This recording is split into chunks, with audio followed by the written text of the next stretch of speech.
Last week, we covered galleries in a very thorough and deep manner, and we looked at all the properties and we discussed all the different things to know about the gallery, everything that you wish you knew about the gallery. And then this week, since it was such a popular topic, we're going to delve into more of the advanced topics working with the gallery. So I have an outline here, and if you guys have topics regarding um, advanced gallery use within Power Apps, please let us know. I see a lot of you are saying hello in the live chat. Hello to you guys. If you have any topics related to this, please put them in the comments. We might actually, build on this list here. So,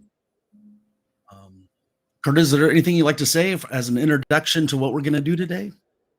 Just want to say hi to everybody, and I'm real excited about this. This is where, I guess we got to cover some, the basics of the galleries last time, and now we get to kind of put it all together. And I think this is a sorely needed topic. So right, I'm excited to see this. Right after we got off the live stream, I remember, Kurt, you said, I think that was the best live stream we've ever done. And yeah. I thought about it, I'm like, you might be right, as far as in, the counts and the interest and the engagement, it could be right on. So it just makes sense to sort of go further into this area. I think everybody can benefit. If you're a Power Apps developer, this is the gallery is like your bread and butter, right? Yeah. You need to display records of data. Go ahead. Well, yeah, I wanted you to go ahead and finish what you were saying, but I think what's really cool is like last time I learned a few things from it, and we actually made some PPC videos based on what we learned and uncovered from the gallery last time.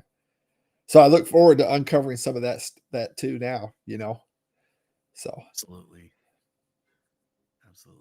Yeah, so we've got tons of engagement in the comments. I don't have enough.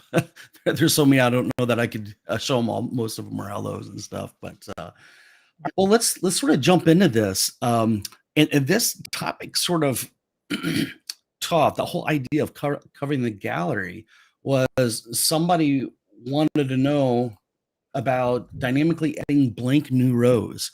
You ever been in an app and you're typing information and maybe there's like add another row, right? And so that's a common thing in a database application, a business application. And if you're a Power Apps creator, it's not very straightforward because you think, oh, I'll just bind this to my SharePoint list or my database table. Well, you could patch a new record, but sometimes there's required fields that are in that data source that are going to require the user's input. So you need to be able to add a record without them doing anything and providing any data. And then if let's say we're using a SharePoint list, really we can make everything not required. Okay, so we'll do the defaults and we'll get like a new number for the auto number in the ID field. But what happens if they never do anything with that record and they click on a different screen? So now there's a phantom record sitting out there with no data in it, and you've got a few dozen users in there every day, and over the months there's going to be lots of just blank records. That would just be a mess in my mind. How do you think about that, Kurt? I agree totally on it. Okay, so let's delve into this. Dynamically adding new blank rows. Okay, so I'm gonna still use the application that we had from last week because we might want to switch between some of these here. I'm gonna add a new screen at the bottom here. I wanted to grab something.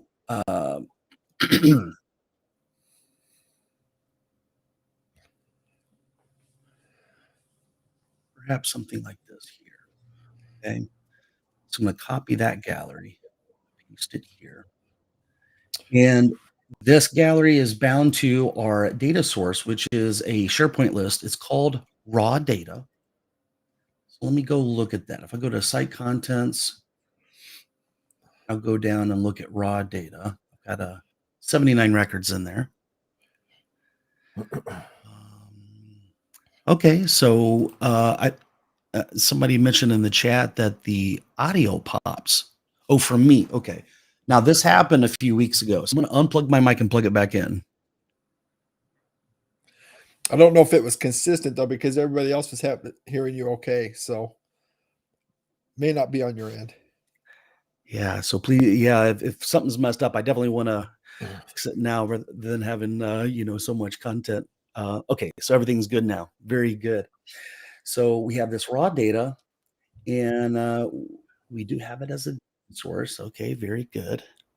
And so what I want to be able to do with this data is just to be able to allow people to add uh, additional items for this course. This field here is a program or a course. Okay. So let's say you might want to give your users the ability to really quickly add a bunch of records into your data source, which they may really appreciate. So I'm going to what I'm going to do is I'm going to create a button, because the best way of doing this is to actually use a collection. Now, would you agree with that, Kurt? What are the power of the collections with galleries? I mean, just to keep it short and sweet, it's going to be a lot faster. It's going to be a lot faster. Let me unselect. I am going to an empty context. And we'll say Luke, raw data. And what I'm going to say is raw data. Okay. And that will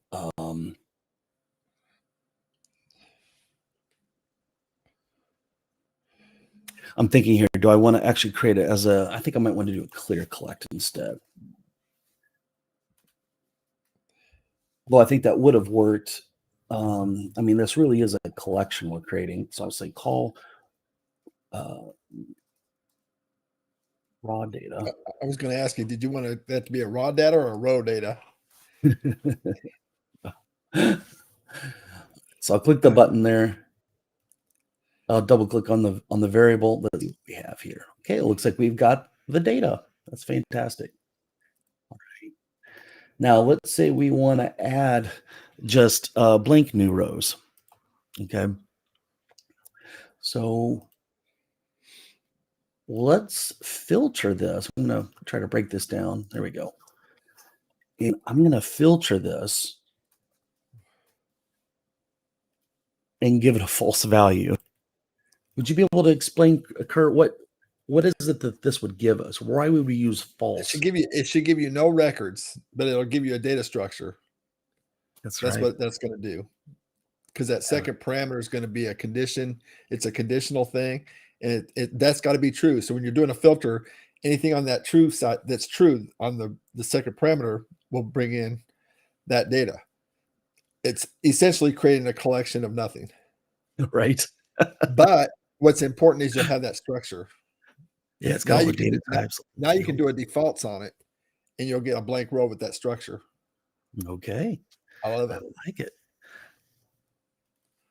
So a lot of times the second parameter uses as criteria in which way it will pull back data. And a lot of times you got an equal sign. So like if this, the created by .email equals the email user.email, and it's going to give all the users data to them, right? But it's the equal sign that gives us either the true or false value. So the second, argument for the filter is expecting a Boolean. If you say true, it's going to give you all the data. If you say false, it's not going to return any data, just like you said, Kurt. So I'm going to follow your advice here, Kurt, and I am going to do a collect. Just for if you do a true there, that would be just like not using a filter at all, right? That's right. And you know what? I've done that before. And why would I do that before? Why would I ever do that? Well, let's say I've got some criteria and I just comment out the criteria. And I want to see, well, I'm not getting very much data. Let's see if there's any data in the table. And then I would say either a true. Yeah. And it would get, so if you're actually intending on using the filter, sometimes it's sort of useful and temporarily, It's a great debugging tool. Absolutely. I was going to say defaults. And as you guys probably well know, the defaults function is going to give you all the default values for a record source. So we're telling this record source, hey, we want to insert a new record. What are all the default values? So let's say we've got a column called is active, and we set that up in SharePoint to always be true. Well, for that particular field, it's going to give us the true value. So that's what we're going to do. We'll get at least one record in there that we'll use for our gallery. Okay, so I'm going to put a semicolon there, turn off that line. And inside this, what I'm going to do is I'm going to comment this out. It's another side argument on that, and I don't want to spend any time on because we got a lot to cover today. But that's whether or not to put default values in your database management system versus in your app. So do you control your rules on what's going to be the default values there, or do you control it in your app? I personally like to set default values very seldom in my database structures. I like to do all my rules. Enforce all my rules in the app, Yeah. because if something changes, now you got records there that might have a problem. Whereas if you change it in your app, it's not so hard. Yeah. Yeah, I agree with you, Kurt. I love to have as much business logic and constraints, either the freedom to things or to constrain what users can do on the application layer.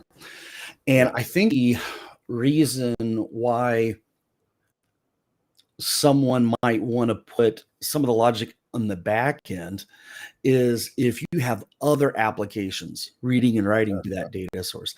In that case, I probably agree. It probably would make sense to do some constraints on the back end if you're not the only app. But many times, I would say most of the applications that we build, we are controlling the whole front end. There's not a bunch of other front ends that are writing to the data. No. Right. Kurt, how do you go about setting all your rules? Yeah, so that's a big topic. But you're setting your rules in your app. Your app is actually setting all the rules. The actual running the whole front end, the entire front end. The entire purpose of your program is to set the rules of the back end data. You're trying to get data in clean in the way that your bosses or your stakeholders want that data to be. So there's a lot of different things you do. For instance, like if you're wanting to have the default value in a status, let's say you got a status field with a ticket, instead of creating it a default of new ticket in your database structure, you're going to have that as your default item on your screen. So that's what I'm talking about as far as setting the rules in my app. Now, I agree with that too, Darren. A lot of times maybe I'm narcissistic enough to think that my app rules everything, right? So nobody else can use that data except my app, right? But in a corporate world, that's not so true. And some of you guys that are watching today live in that corporate world, and that's just not the way it works, right? You guys are sharing that data with a lot of different apps, and maybe those apps need that enforcement at the back end, So like I said, this is a big topic. I think we could probably do an entire live stream on. But to answer Ellie's question, you're using your app to do all the validation in and out. So you got pre-validation, you got post-validation, you got record validation, you got field validation, you've got default validation. So there's lots of different, and those are going to be probably modules that we're going to be covering at some point in Accelerator. So hopefully we'll get to that. I like that. So we have this gallery, and it's looking at this collection we just created. So if I double click on this, we can see the data that's in there. And it doesn't have any values, and that's exactly what I want. But we do have the fields and the types. Okay. So what we want to do is be able to add new records And perhaps, let's see here. Let's take out, now, right now we only have an ID. So I'm just going to display this ID. And I think I might just give this a nice border, but I want it to be the same border color as what we have for this. And if I'm not mistaken, I think we've been using the formulas, the app formulas, which is a new features. This is theming gray I set up there. I sort of like that. And I'm going to go in and set that up for the border color. So paste that there. Very good. And I'm going to set up the height. And we covered this last week, right? If we want a label or a control to always be the same height as the template for the gallery, we'll say parent dot template height. Okay, there we go. 0, 0. Very good. And for numbers, I always like to right align. I think that's pretty much always been the standard for like a grid type of information displaying stuff. And so we've got that. Now let's add in another field here. Okay. And make this a little bigger. And let's see what these grid lines look like. It almost looks like it everything fits in there. Okay. And I'm going to create another one. Okay. And I think what I will do is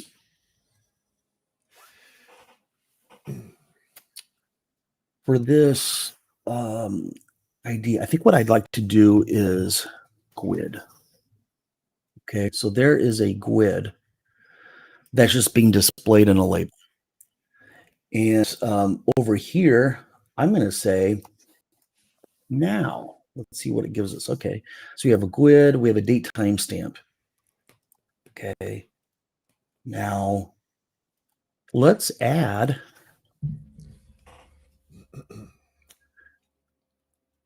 for like this icon better than just the plus sign. So I'm going to use that and put it over here on the side. And I'm going to try to make this look pretty. I'm going to say FX. Oh, there's a theming blue color we can go with. Okay, that looks nice. What should this icon do? Well, I wanted to add yet another record. Now, how do we do that over here on the Clear Collect? What we did is we just took this to add a new one. And I'm going to show you one of our tips and tricks that Kurt and I discovered, which is you can go over here for this icon on select and have some code that will do something. It's imperative code. What's the difference between imperative and declarative? All your imperative properties will start with that on. At least if Microsoft creates it, right? If it doesn't have the on, typically it's a declarative type of situation. Okay, so let's give this icon a meaningful name. So I'll say ICO new row. Okay, then I'll copy that name. And then back over here, I know that we'll want to run that code. So all we have to do is say select. We'll put in the name of the control that's going to select, and then that will fire that code over there. Now, why did I move it over and do all that? Well, the code for creating a new record could grow. It could become more sophisticated.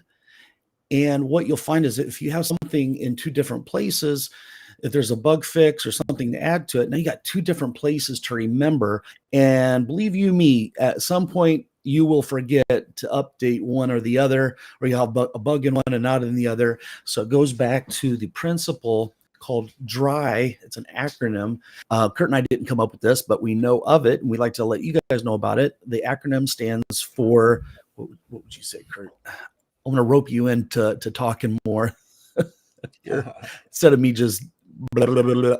Yeah, don't repeat yourself. Yeah, yeah, we didn't come up with it, but Darren made it profound. So how's that? Incidentally. Yeah.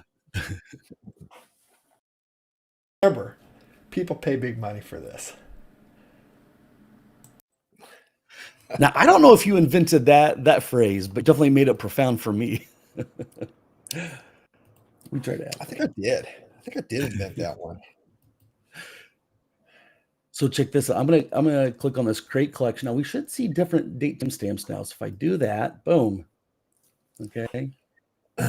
So it's now 10:21. Okay, very good. Now what happens if I click on this button here? Oh, look, we got some more records.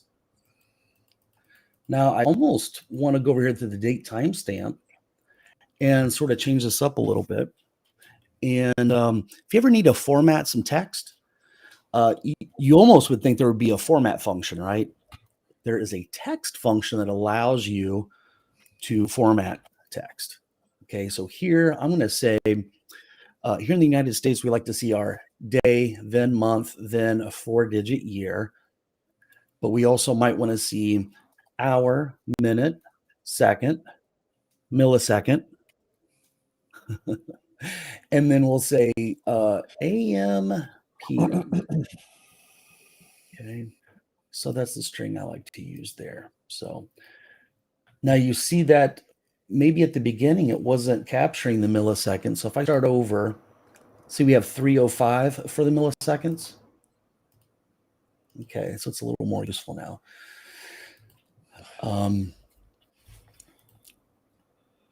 So Kurt, what do you think of this? Like, have we done this? Have we completed this? Just dynamically adding new records, or is there something that we should something more that we should say about this topic? I mean, do you feel like we've covered it completely? Well, I mean, I think maybe you need to talk about when you're adding new records. Okay, so that's you're just doing the simple add. For the simple add, that's fine, but I think we need to be able to go in there and edit those on the fly, right? Yeah. And to answer Dave Martin, he had a question out there in the comments. Is this SharePoint as data source, right? I didn't know it used a GUID. And what this is a collection. So it's got no data source right now. Right now, the data source is our data source. It's the collection. So there's a GUID function out there in Power Apps that creates the GUID for you. We put it into that. Now, SharePoint will do a GUID if you put it as a text field, right? So you can create a text field and put that GUID in there. And so you've got a GUID with, it's kind of a way to make SharePoint do GUIDs. So I hope that answers your question right with that. Yeah, this is good stuff, guys. Yeah. So I guess where I was thinking with this dynamic, now we're adding rows, and I think you might have covered that very well. But I think to make this dynamic, we need to be able to go ahead and play with the data in there as well too. And maybe we need to do some summing of those rows and put that to a variable or a text label somewhere on your app. Maybe maybe you're doing like I don't know. Maybe it's a point of sale where you've got some kind of value on the side, and you're just summing up that row or that field, that column. I guess I can't talk this morning. It's a column, Kurt. It's a field. You're doing good, man. You're doing good. Okay, so there we have it. So I'm trying to create a cool looking header, which I would do for any gallery typically. So what's that? I'm sorry, Darren. Also, since we're doing this, we probably should do dynamically deleting as well. So I like that. Basically, we're making a CRUD screen out of our gallery, right? Yeah. I don't know what CRUD stands for, but somebody made it profound. Okay, so this SharePoint as a data source, right? And there is a data source that we are basing the collection on. But realize we're not putting this data in SharePoint yet. We're just putting it, we're not even putting it in the collection, Kurt, right? Because I think that's a distinction here we should, so we're learning all kinds of things. So if I double click on this collection that we've created,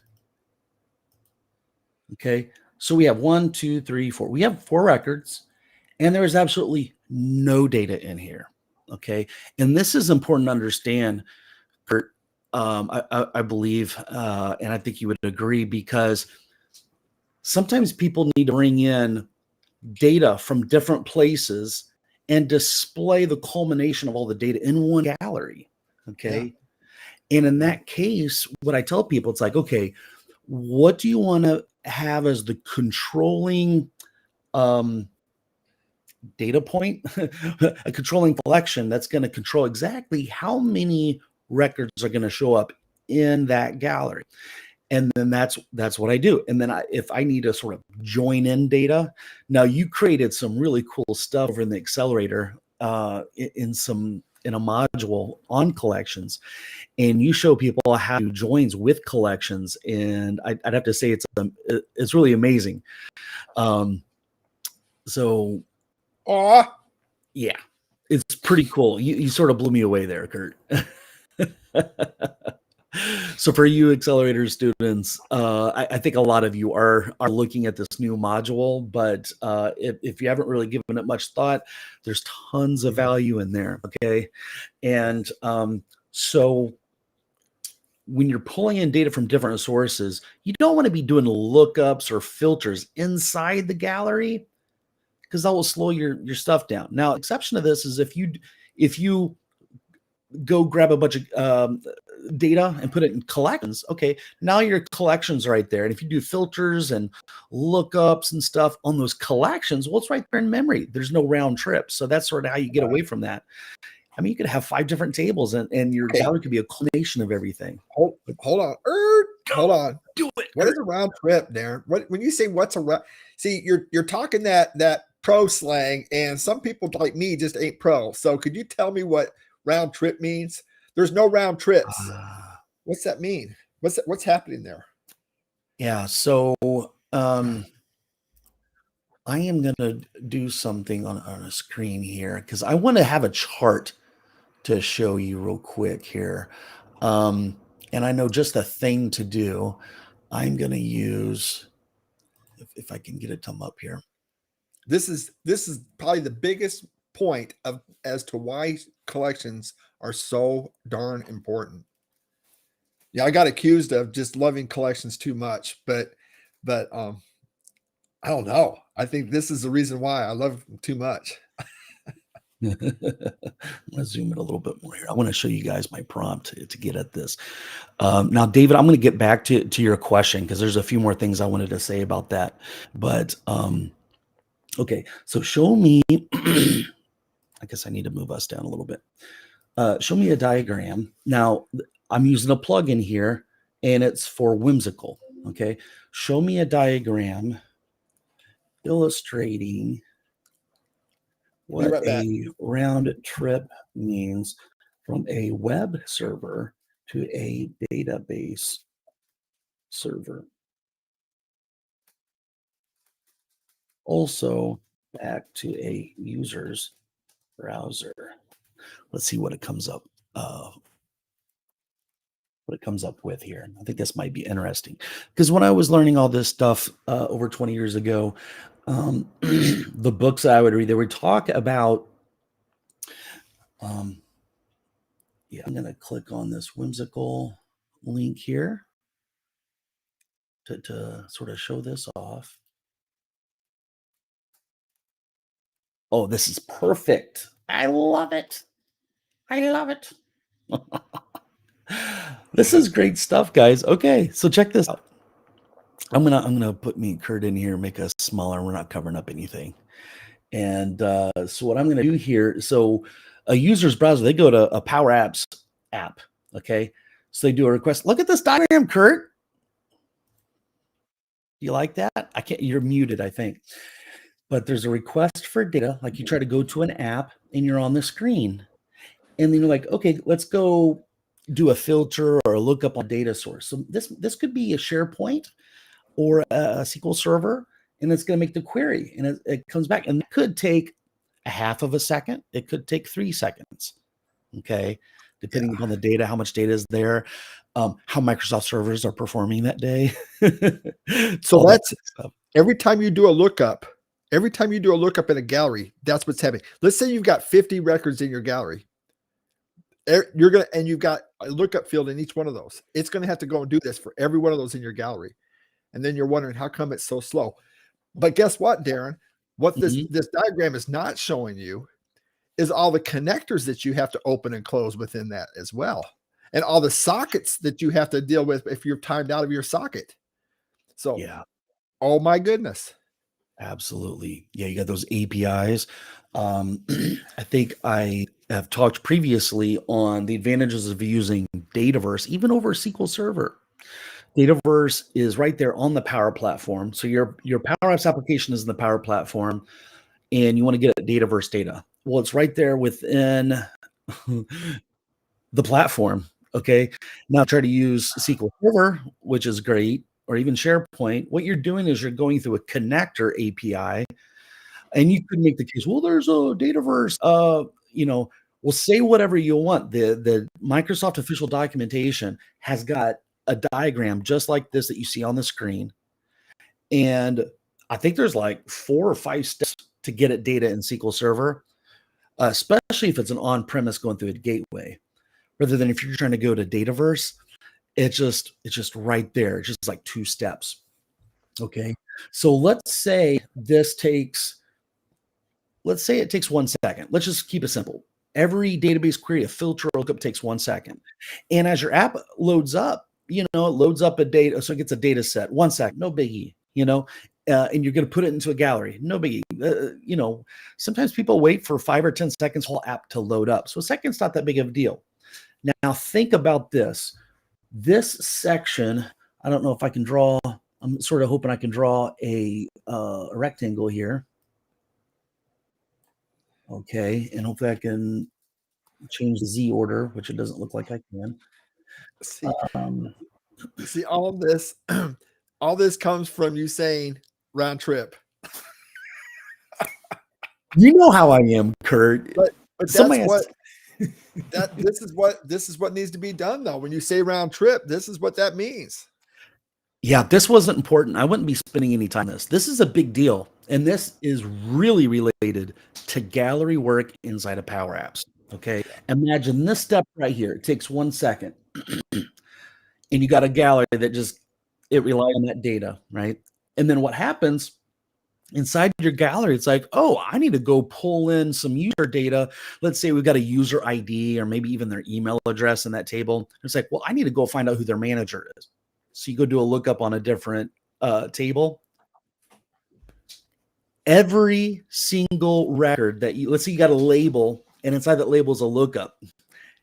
You go do, and let's say that gallery is 100, just 100 rows, right? Well, you've got a second here, and then how long does it take to do a lookup for every single label for each of those 100 rows? Well, what's that?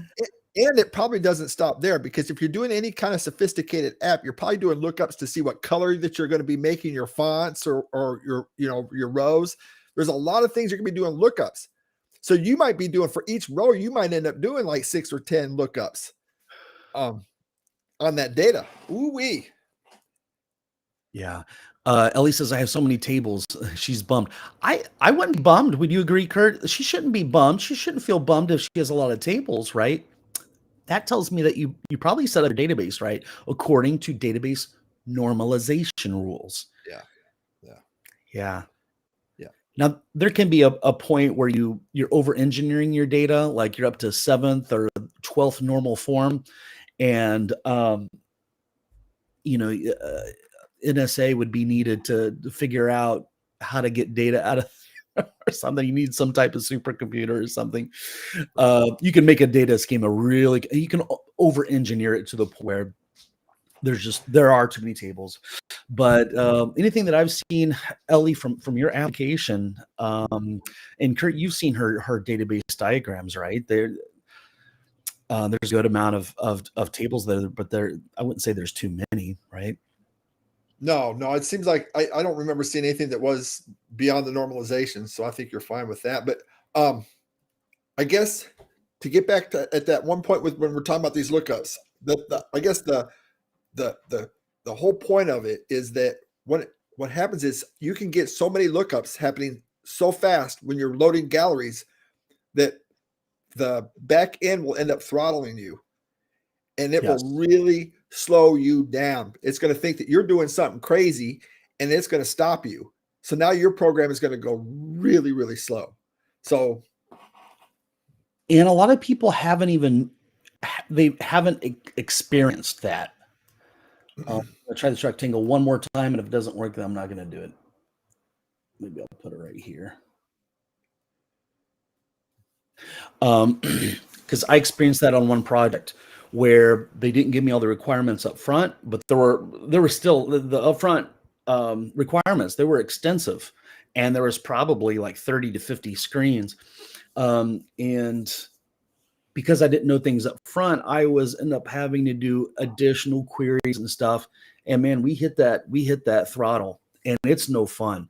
So a user will get into your app, and they'll just be sitting there waiting, and that's not what you want. You don't want your app to. You got phone calls coming at you like, your app is so slow, it sucks. You're a terrible programmer. You don't know what you're doing. Either they will accuse you of not being a good developer or professional that knows how to do they claim that you're incompetent, like you did something wrong, or they'll come up with the thing like, well, every Power Apps I've used so far has been really slow, Yeah, Power Apps is no good. We got to go to a C#. Yeah, we got to do a .NET thing here. Now, somebody had something in the comments. I think Mente was asking, is there a limit? Do collections have limits?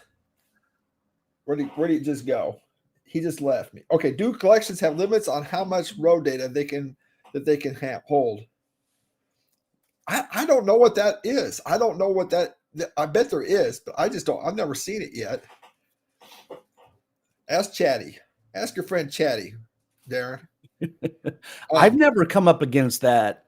No, that limit. I've had well more than 2,000 records in there. Yeah. And with Power Apps, you're limited to 2,000. And I don't, a lot of times people hear that, they're like, what? That's horrible. Our database has so many more than just 2,000, millions. It's like, well, you're not going to display 2 million records on the screen at once, are you? Then not even 2,000. There's no reason to display 2,000.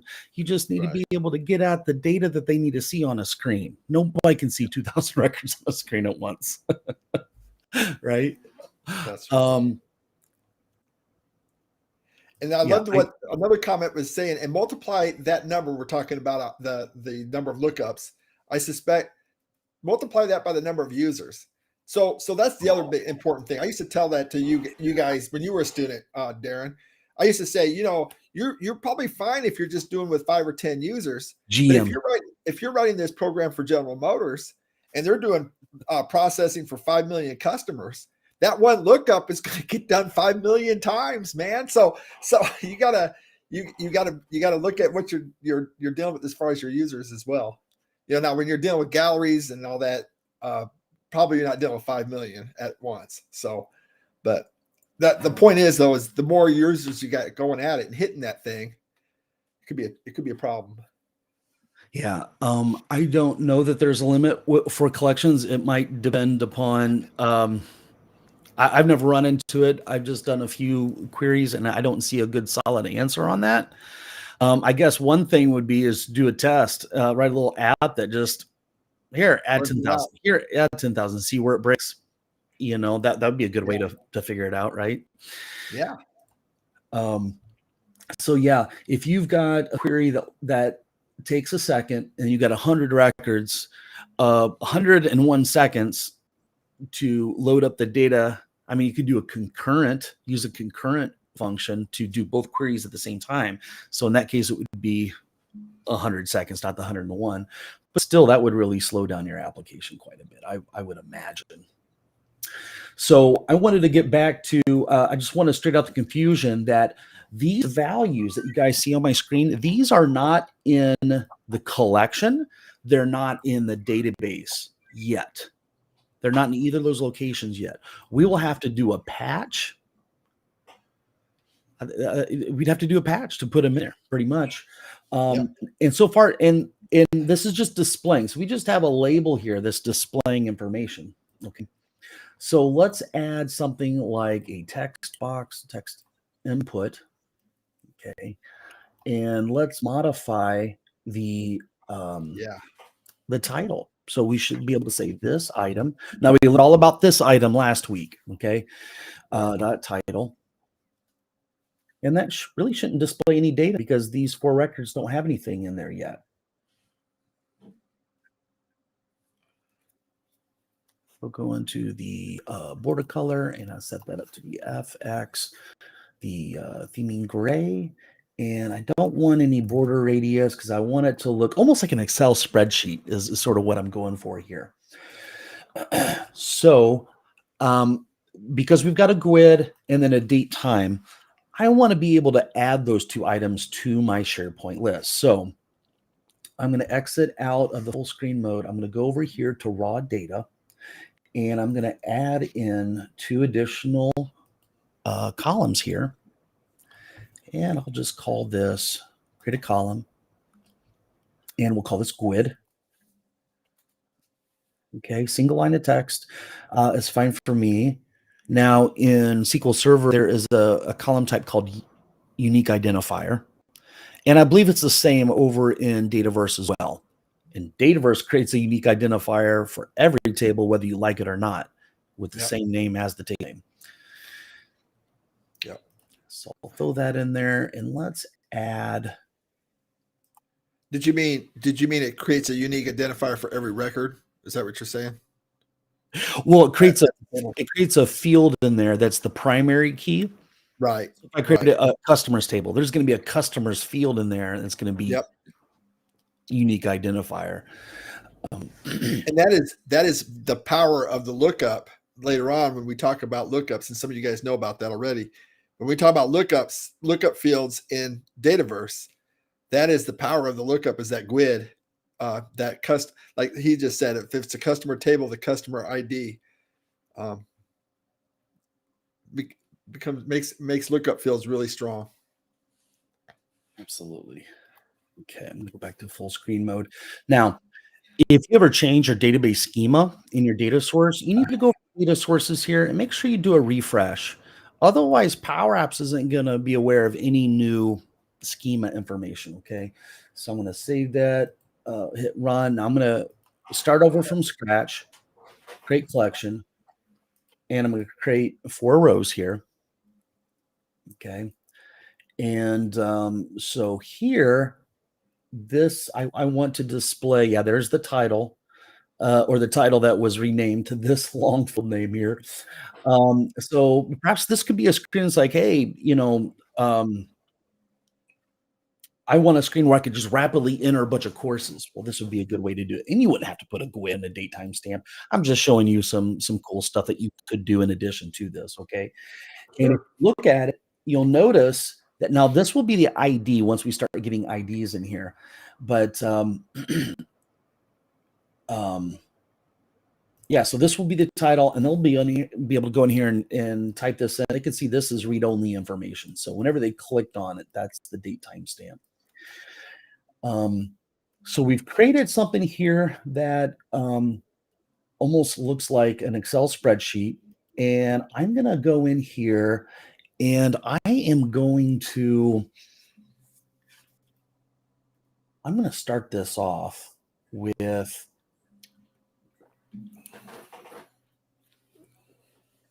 if the length of that is 0, then I want to start it off with some text. Otherwise, I want to use that. But there's nothing in there. Say course 00. I could say, oh, that's 1, that's 2, that's 3, that's 4. Okay. Now, at what point? Now we know we can update the data source with a patch. So there's 1 of 2 ways we could go with this. We could dynamically write this back to the data source as they're entering it, almost with no interaction with the user. Okay. Or what we would do is we would create another thing like this, and this would be a save feature. Okay. And then that save feature would save everything that is down here in this grid that hasn't been saved to the data source. Kurt, which one do you prefer? I prefer to have that save button up there because I want to validate every row, and I want to be able to have full control of my validation. Back to the rules that we were talking about earlier. You know, I've got my business rules, and I got to make sure that everything's set perfectly before it goes into that table. Yeah. I've been asked before to add, to allow them to add it down. So you might be asked by your users, and I agree with Kurt, what he just said there. Okay. I would do validation. I want to have control. The only downside is if they move off of this page and they haven't saved it. Well, I don't know. Do we want to go in the screen on hidden and call the select on this? That would do that, right? Yeah, we could do that. Okay. So let's go under the save button, and we don't want to do a collect. What we want to do is a patch. And what I'm gonna do is, you know, another. I'm just sitting here thinking through that what you're saying, and I agree with that completely. Another thing we could do is put a save button on every line that it's currently on, and hit that save button as they're entering their record. You know, and you could just do that save record each time, and then you're gonna. I'm suspecting that you're gonna put the ID field. If it's a saved record, it's part of that database or part of that table. It's going to have that ID in there, right? So we'll know that it's been saved or not, right? That's true. Absolutely. So we could do that at the record level if you wanted to. I didn't know which way. Let's do it in such a flexible way. Kurt, now you taught me this a long time ago. You create your app to be very flexible and to be extensible. You know, something changes. It's all data driven. Yeah, you know, you have a menu. Oh, we need 50 more menu items. Like, yeah, just go in the database and add the menu items, and it will show up on the app. Like, no extra coding. I wrote it flexibly. I made it data driven, right? Yeah. You could set up this use case to handle both. I think that would sort of be cool. Give them the choice, you know? I agree. So I want to patch the collection data. I'm not going to patch the data source, and there's a reason for that. And the reason is that I don't want to, let's say we added 50 new records. I don't want to sit there and hit SharePoint, hit the data source. Remember our diagram, our round trip? Every patch is a round trip, and we're going to do 50 of them. Yeah. They might as well just pick up their coffee mug and go fill up and go to the bathroom, maybe go off to lunch, because that might take a little while. It might take a minute, you know. You know, Michelle, just real quick, I know you're thinking that, but Michelle just had a good question. I thought, could you put a timer on the amount of time to save the info in the collection? So you could have a timer doing the operation, the save operation, and you could do your validation within that timer. And say, well, if this fits all the criteria, go ahead and save. But maybe they didn't want to save yet, so I don't know. There's so many things about this, right? Yeah, I actually it was my Denver project. They wanted an app to be used by a group full of people in a room, and they were having a discussion, and they all had the laptops, and they were all using the Power Apps application, and they wanted the synchronization of what's on everyone's screen to be updated with the things that people were saying or agreeing or disagreeing on. And it was sort of facilitated this thing. And Power Apps, that's one thing that Power Apps doesn't do very well. Synchronization of multiple users editing the same data or the data that will be displayed on all screens at the same time. So I did use a timer in this case, and I'll tell you what I found out. And yeah, you could absolutely use it, and it could work wonderfully in your application. What I found is, let's say they're in here typing, and then it goes to do the patch, but it did the patch. Let's say the timer hit, and I'm in the middle of typing, but the timer hit when after this S was typed, okay? And I continued to type. Well, if this thing is bound to the data source now, right now I have it bound to a collection, so it's sort of a disconnected record set, right? It would mess people up. So what I did do is I had a countdown, like every 60 seconds it would do that, and it sort of caused anxiety in people. Can you believe that? They told me, no, Sure. that's freaking me out. And I actually had a little icon that it was an animated SVG, and it sort of pulsed like, oh, about to refresh. And they're like, oh, that gave me anxiety. I'm That like, would have given me anxiety too. I'd had a problem. I'd have been like, oh my God, I gotta hurry up. You know, yeah. yeah. You know, you could passively do this too, though, within your thing. You could say, okay, on the current record, assume that the current record, if it isn't validated and you're on that current record, don't save that one. You know, you could do something like that too. There's a lot of things. One of the things like Ellie's talking about, you know, saving versus submitting, because maybe there's stuff in that they need to leave the screen and then be able to come back and they still got that. You know, we're basically thinking that collection is going to clear it if you come back into the screen. But what we could do is we could say, hey, if there's loaded data in there, we could ask them, hey, did you got unsaved data here? Do you want to save this first before you go on, or do you want to continue working with this data? You know, there's a lot of things that you could do, because a collection, if you got that stored in a collection, it's global memory. So it's going to remember that. It's going to still be there when you leave the screen and then come back. So there's a lot of different ways you could do it. You could also save, if you're leaving that screen, you could also save it to another collection, a holding spot, and save it later if you need to. It's really just use your imagination, kind of like what you did with the Denver project, right? It's, you got to get creative sometimes when you're looking at this kind of stuff. But the point of this conversation, the beauty of this whole thing is that look how many, we've just been talking for 15 minutes on all the different possible variations of saving data. Because of the way we're doing this, it's so flexible that you can do, it's basically on your imagination, right? Yeah, it's very true. TXT title. And this save button, I don't have a save button yet on each individual one here, but here on the save button, I'm going to go through the gallery dot. I forgot to put all items there. So there's all items, and I used an alias, okay, called my, because it's a lot easier to type than this record when you're in a loop, right? So I'm going to say my dot txt title dot text. Now you see what happened there. I am looping through a gallery, and one of the properties on each row, I can reference the individual controls, but don't make, if you have something like this, like some type of a loop, don't make the mistake of leaving on this my dot, because if you do, it will reference the text box out of the first record in that gallery. I learned that the hard way. Yeah.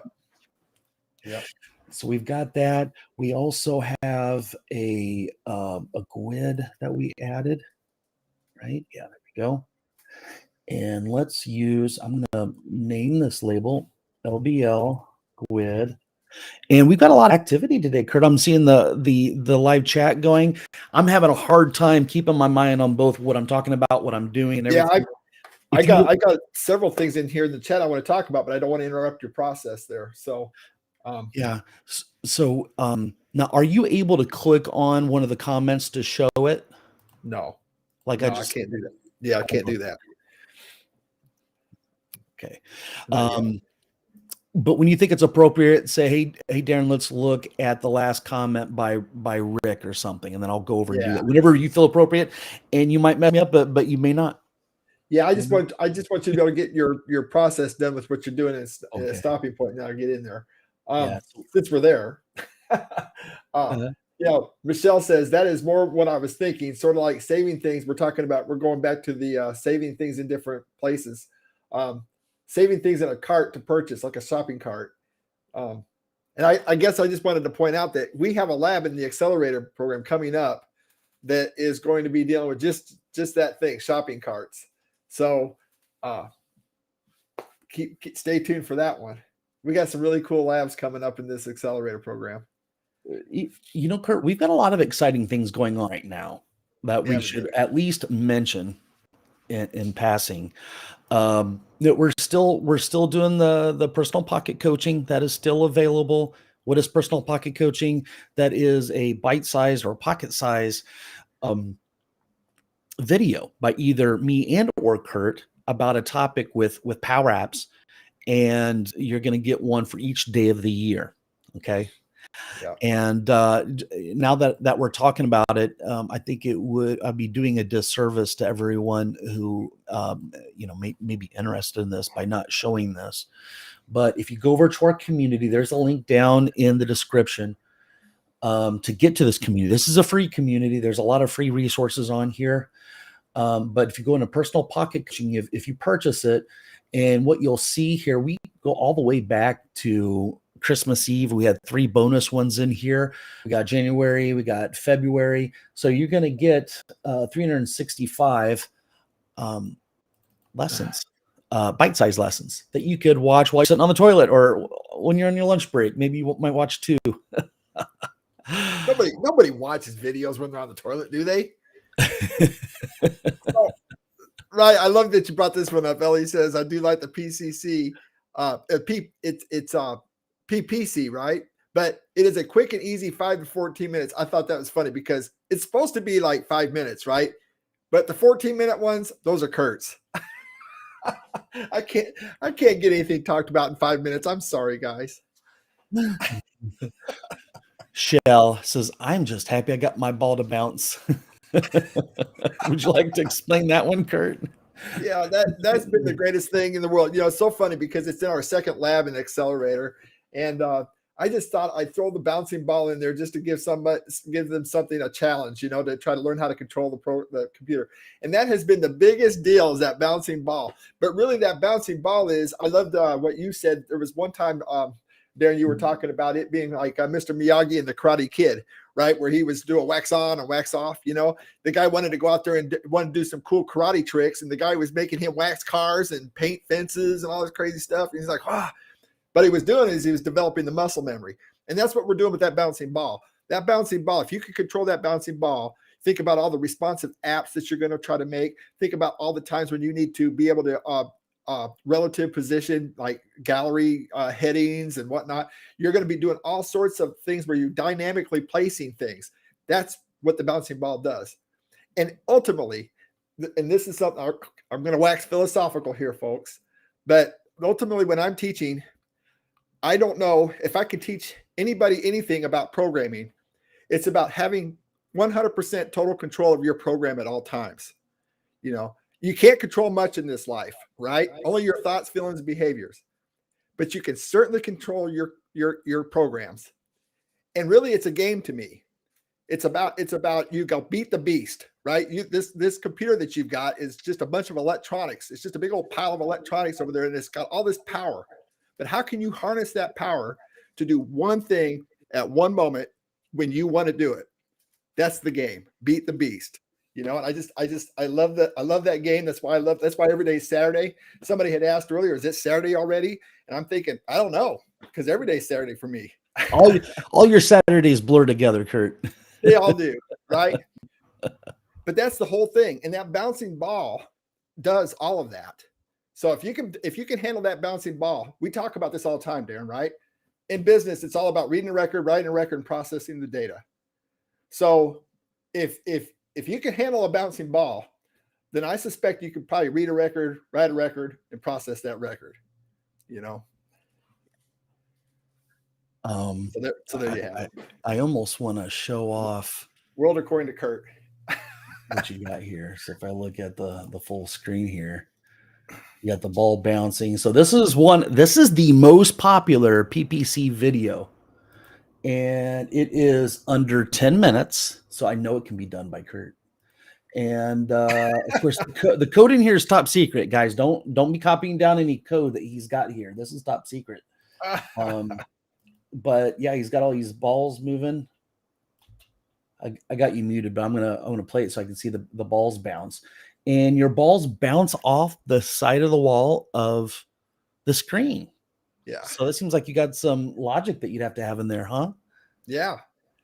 And there's a special twist in the Accelerator one too, because we have controls. Really, this is nothing but sprites. And if you've done any kind of game programming, that's a sprite. And you're programming collisions. So in Accelerator, I want to see the balls collide, bounce off of, like, if you've got a combo box sitting up there on the screen, it's going to hit that combo box and change directions, and so yeah, I like it. Ellie says she's learning math again. That's the whole reason why I'm a computer programmer. I suck at math. I hate math. I want the program to do the math. You know, I want the computer to do all that. Yeah. Somebody said that's really nice. Yeah, Kurt does amazing labs and practical assignments. He is like the master of that.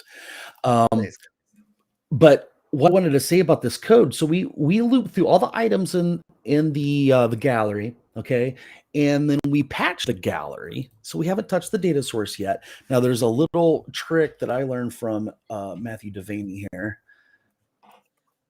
We're gonna patch the data source. We'll say raw data.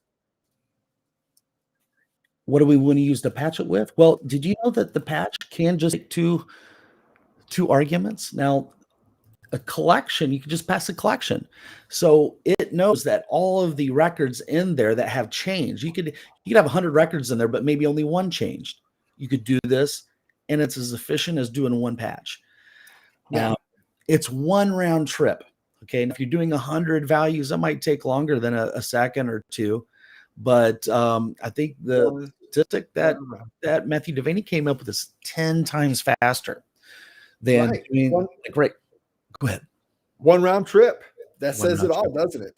We did based on what we just talked about. That's amazing, isn't it? So you're not doing a patch for everything, every record. You're going back on one thing. Now, I kind of wanted you to, and this, I'm going to be careful asking this because I don't want you to have to go down a rabbit hole here. But I kind of want you to go and type in that patch and see with now that you have the new IntelliSense, it shows you how many times that function has been overloaded, right?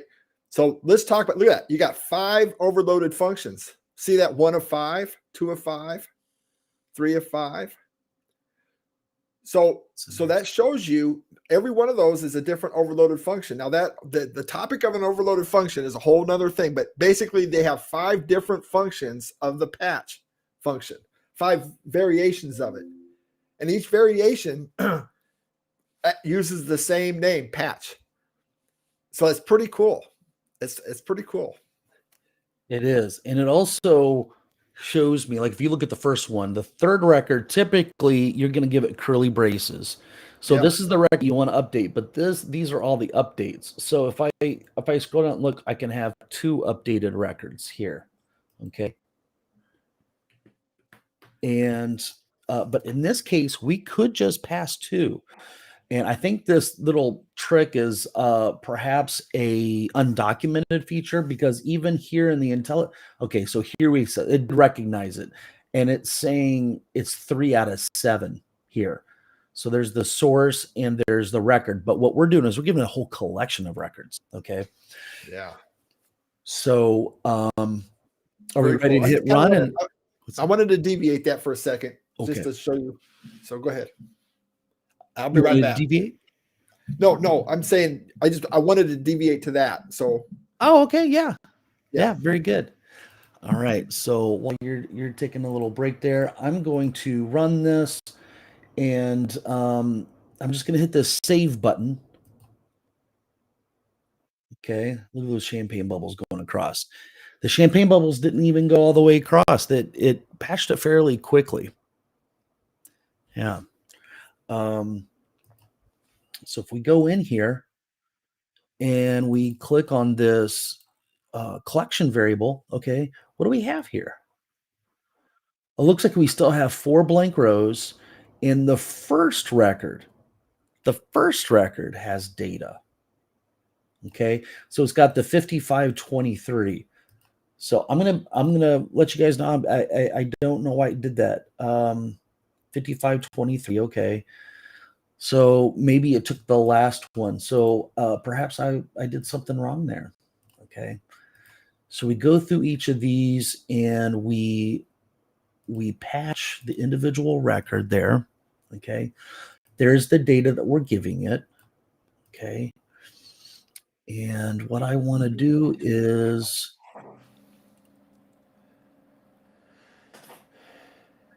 all of those rows should have, let me exit the full screen mode. Let's go look at our data. Let's see what happened over here. So what I'm going to do is I am going to I'm going to go find the ID property here. There's the GUID and date timestamp. And I'm going to add in the all column types. There used to be a link right here, guys. Allowed me to show or hide columns. That's sort of interesting that So they Fonzie, had. Go ahead. Fonzie asked the question, would you consider building a full-blown database for an organization using only Power Apps and a SharePoint list? How many times have we done that? Yeah. I'd say a lot of people do just that because they don't have the premium licensing. They have to use SharePoint. 70%. I heard that. I heard 70%. 70%. Yeah. So yeah, he's saying the bad thing about it is the relationship. There's no relationships looks up way, but it's type complex. Yeah. So if you do a search in YouTube for my name, Darren Neese, and relationships, I show how to do it. And it's like a little 7-minute video. I cut to the chase. I'm like, this is how you do it. You take the ID out of the primary key and you drop it into the foreign key of a numeric type. Yep. And boom, you've got that. And how you relate those two is when you're looking at one, you just do a lookup on the other based on the IDs, you know. Restream.io just sent a message saying, with a trophy, saying, I've received 100 messages today with Restream chat. So that must be a big deal. You guys are firing off Restream. They're saying, keep going, guys. You guys are really active. That means what we're doing is working and what everything's happening is working, right? And you guys are doing it. So it's pretty cool.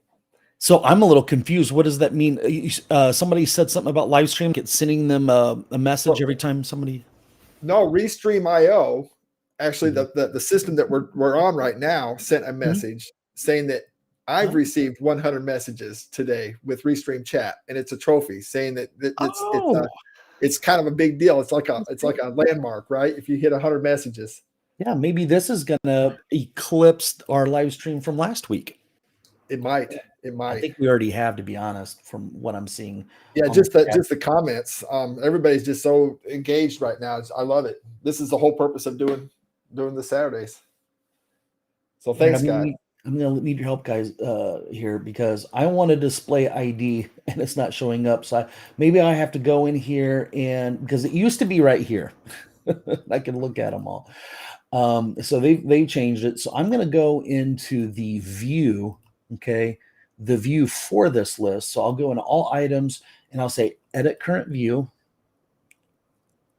And I'll go find ID now. There's ID. And open allows me, nope, it's not going to allow me to drag it. But I'll make that, well, tried. Set that to be 1 and it should move everything down. And I do want to see the GUID and the timestamp. So I'll make the GUID to be 3, and I'll make the date timestamp to be 4. And I'll go down here and click OK, and hopefully we've got something new here. And I want to see the last records that were updated or created. Okay, so if you look at this, it gave us 4 records here, Kurt, but it only has data for 1. So we do have a bug. So we need to troubleshoot what just happened there, because it almost looked like it didn't pull in the stuff right. Didn't do that patch the way we thought it was going to do. Yeah. So maybe the my is doing something weird here. Now, I could do a lookup on this for this specific one here, and I could look at, because we may not have any IDs yet, so I can't do a lookup on that just yet, based on that field on the ID, because that won't do us any good. So, but we could say perhaps the WID. No, that won't be there as well. Well, so are we not wanting to do wanting to add, right? Aren't we wanting to do defaults there?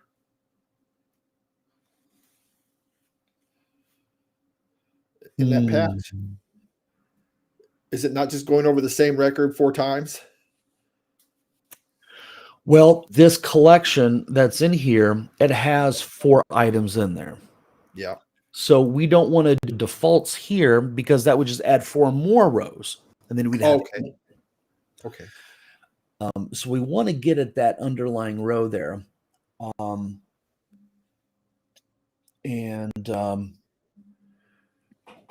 guess I was spending so much time focusing on the conversations out here. I was missing what you were trying to do here. What are we trying to do in this patch? Why are we doing this in a for all? Could you explain that one more time? So what we found out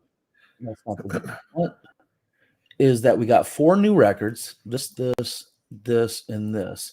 And I expected a GUID to be in here for all of them, a date timestamp here, and also the text, of course. Okay. And you can see only 1 record. It did patch the 4 records, but it didn't get the data for all of them there. So we got course, and I should probably, I'll try something. I'll do 3 or 2. Let's do 2. So I'll say 1 there and 2 there. And I'm going to hit save. Okay, it's done. There we go. I want to go over here and I'll refresh. Okay, so it gave us these 2 new ones. And it only did it for the last one. Okay. Yep. Now, if I started fresh and I did 3, 1, 2, 3, let's say 1, 2, 3, save. Ooh, look at that, 3, 2, 3. I thought I did 1, 2, 3, didn't I? I'm going to start that from scratch again. Okay, so this one will be 1, this one will be 2, this one will be 3. I'm going to hit save. And it's something is messed up in our loop, of course. Let's go look at that loop again.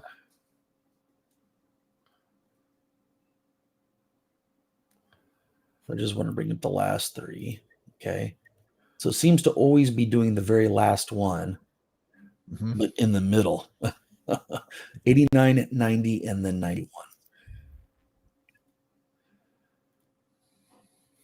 So this is the type of code that I've used a lot in the past, and it's always worked. But this is part of the development process. Everything goes the way that you want it to do. And you're going to have to debug and troubleshoot what's going on there. I'm a little concerned that we're not getting the exact record that we were looking for there. So what I'm going to do is Ben says, it looks like the second one is the pattern. Now, I don't know the second line of code, the second record. I don't know what you mean by the second one. The show hide comment was in relation to SharePoint. Okay, cool.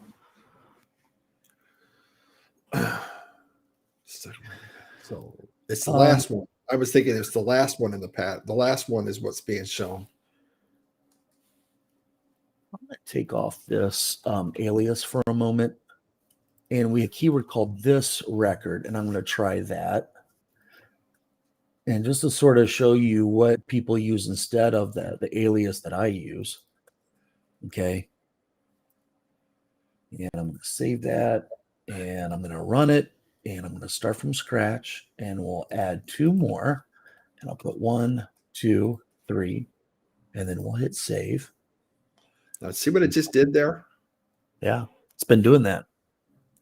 I'm just trying to see. It's like the fake overwrites that first one.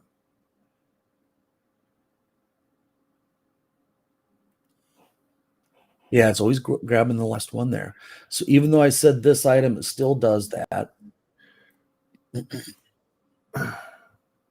So in your gallery, what have you got set in your items property in your gallery? The collection. That call row data. It is this variable, this collection variable. So if you want to see what's in there, Look at that, Kurt. So the first one, go ahead. is that the one? Is that the one that you have selected in your gallery? Is that what's going on? Is it? I'm just thinking out loud. Go ahead. Yeah. Okay. So we know just based on this data here, okay, this data, so this patch isn't working the way that we're intending. I know that the second line code is working as intended because what we see here for this variable, I need to move this up in order to see it all. This is what we're seeing in the database. Where is the title? There we go. Okay, so it is this first line of code here with the loop, and what I could do is I'm going to add the my back in there. I like that a lot better. As my, and you guys know that you can find and replace things, this record, and say that instead. So.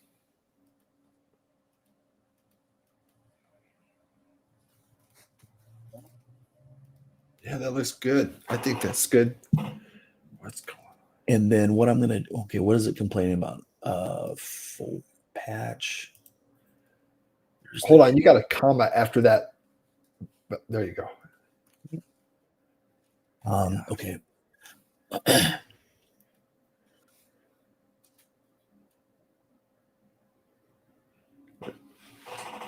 That looks pretty good there. Okay, so what I want to do is I want to look at what we're getting here. Okay, so I'm going to check this my.id. Okay, and if this thing, if I say value on this, if it's 0, it means, okay, we need to add a new record. Okay, so in that case, why not do what you were suggesting, saying defaults, and we'll say raw data.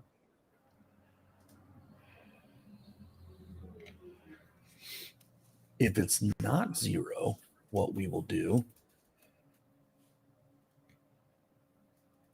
actually it needs to be on that collection. And then here, what we'll do is lookup. Doing a lookup on call raw data. And we're going to say where the ID equals my.id. And that's going to give us a record. Okay, so that should work. Looks good. So save it, run it, clear the collection, and I'm going to add 2 more. I'm going to say 1, 2, 3. Now I hit save, and look what it did. It created 3 more, which I expected. I expected that. Yeah, the funny thing about this, guys, is we do this. We've done this many times, and it works the first time. The only reason why it's doing that is because we're doing this on Restream. We're live. We're live. That's the only reason why this is doing this. It's the craziest thing. And people said that they like this, Hey, you know what? Go ahead. Sorry. Yeah, okay. They like this. Yeah, Mente's coming to the rescue yet again. Let's see what's it. So are you updating the call raw data when you're clicking add new records? Tell me more about that, Menti. Menti is he comes one in of with our us accelerator students. He's very smart. What's that, Kurt? He comes in. He helps us a lot in the accelerator program on our group calls. It's great. Yeah. I love the interaction. So what I want to do after I patch it, what I want to be able to do is pretty much do what we have here. We do this thing again, and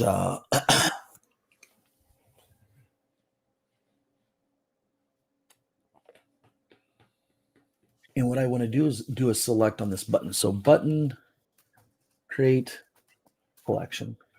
Okay. Now when we're done saving, It's like, okay, we're done saving there. Let's do a select and sort of reset things. Okay. So let's say they want to continue adding new fresh records, and that's what this screen is for. It's not for looking at records that are already in there. Now I'm sort of curious, did it save the data in here? Did it save it properly? I guess that's a good point too. Okay, so we have it now. We're getting a 2. Well, that's interesting. Yeah, That's it is. Now this value was 0 in all 3 instances. So we should have got 3 records, and we did. We can see that there. And at least the course things are correct. Okay. So so I got a stupid question. If that ID equals 0, is that a numeric? Are we sure that's numeric, or it's not blank? Would that matter in that troubleshooting? okay, so here's an ID and there's no data in there. So let's say value. Okay. And it looked like it's giving us a blank text. So that's a good point, Kurt.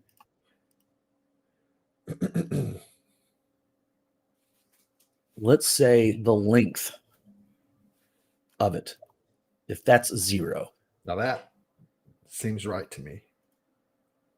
And usually use length for a string. So that's why I was trying to use the value. So there we go. We got zeros there. And now we will check for the 0. So this is a little bit better. I'm going to run it, and we're going to start from scratch. I want to add 2 more. I'm going to say 1, 2, and 3. Now I'm adding in the same order. So there's 49, 51, 52. Okay. 1, 2, 3. I want to hit save. So it duplicated them, and then it started fresh. Okay, so I'm going to go back over here. I'm going to hit refresh. So the last record was 100. So we should have 101, 102, 103, which were completely blank. What did you do, Darren? But look, the top 3 worked. Yeah. And I know how to fix this. I know how to fix this, guys. You're going to learn about a new function. And I don't feel bad at all that we're adding a lot more code to this, because this is all in-memory collections, guys. This is like lightning fast. Okay. So what we're doing is we're doing another defaults here. We got 3 blank records that were created with defaults. And now if it's blank, well, we're going to create 3 new ones, right? Well, what we're going to do is at the end of this is I could say update if. Okay. And what we could do is we could pretty much eliminate. We want to do an update if on the collection. Okay. And I don't want to do an update if. I want to do a remove if. I don't want those records at all. Okay. Do a remove if. The criteria will be all the records in that gallery. Condition. Okay. So if we say that the GUID, let's check the GUID of this. If the length of that is 0, then we're going to remove them. Okay. So before I start over, so 106 is our last record. So remember that. We're going to run it. We're going to create a new collection, add 2 more rows. We'll say 1, 2, 3 with the save button. Okay. And the last one was 106, right? So we got 7, 8, and 9. And are these GUIDs unique? And they are. So this looks like this is working great. What sort of freaks me out is that it actually puts the first one that we had in the gallery in as last. Isn't that a little funny? That is something interesting. For me, and the way that you've trained me, Kurt, about always having control over everything, I feel like I didn't have control over the order in which it was added. So what I'm going to do is I'm going to try to force this to have full control over what my app is doing. Okay. And what I want to do is I want to sort it. Okay. So I'm going to say sort, and I'm going to say the date timestamp. It's the way to do it. And then I'm going to go ascending.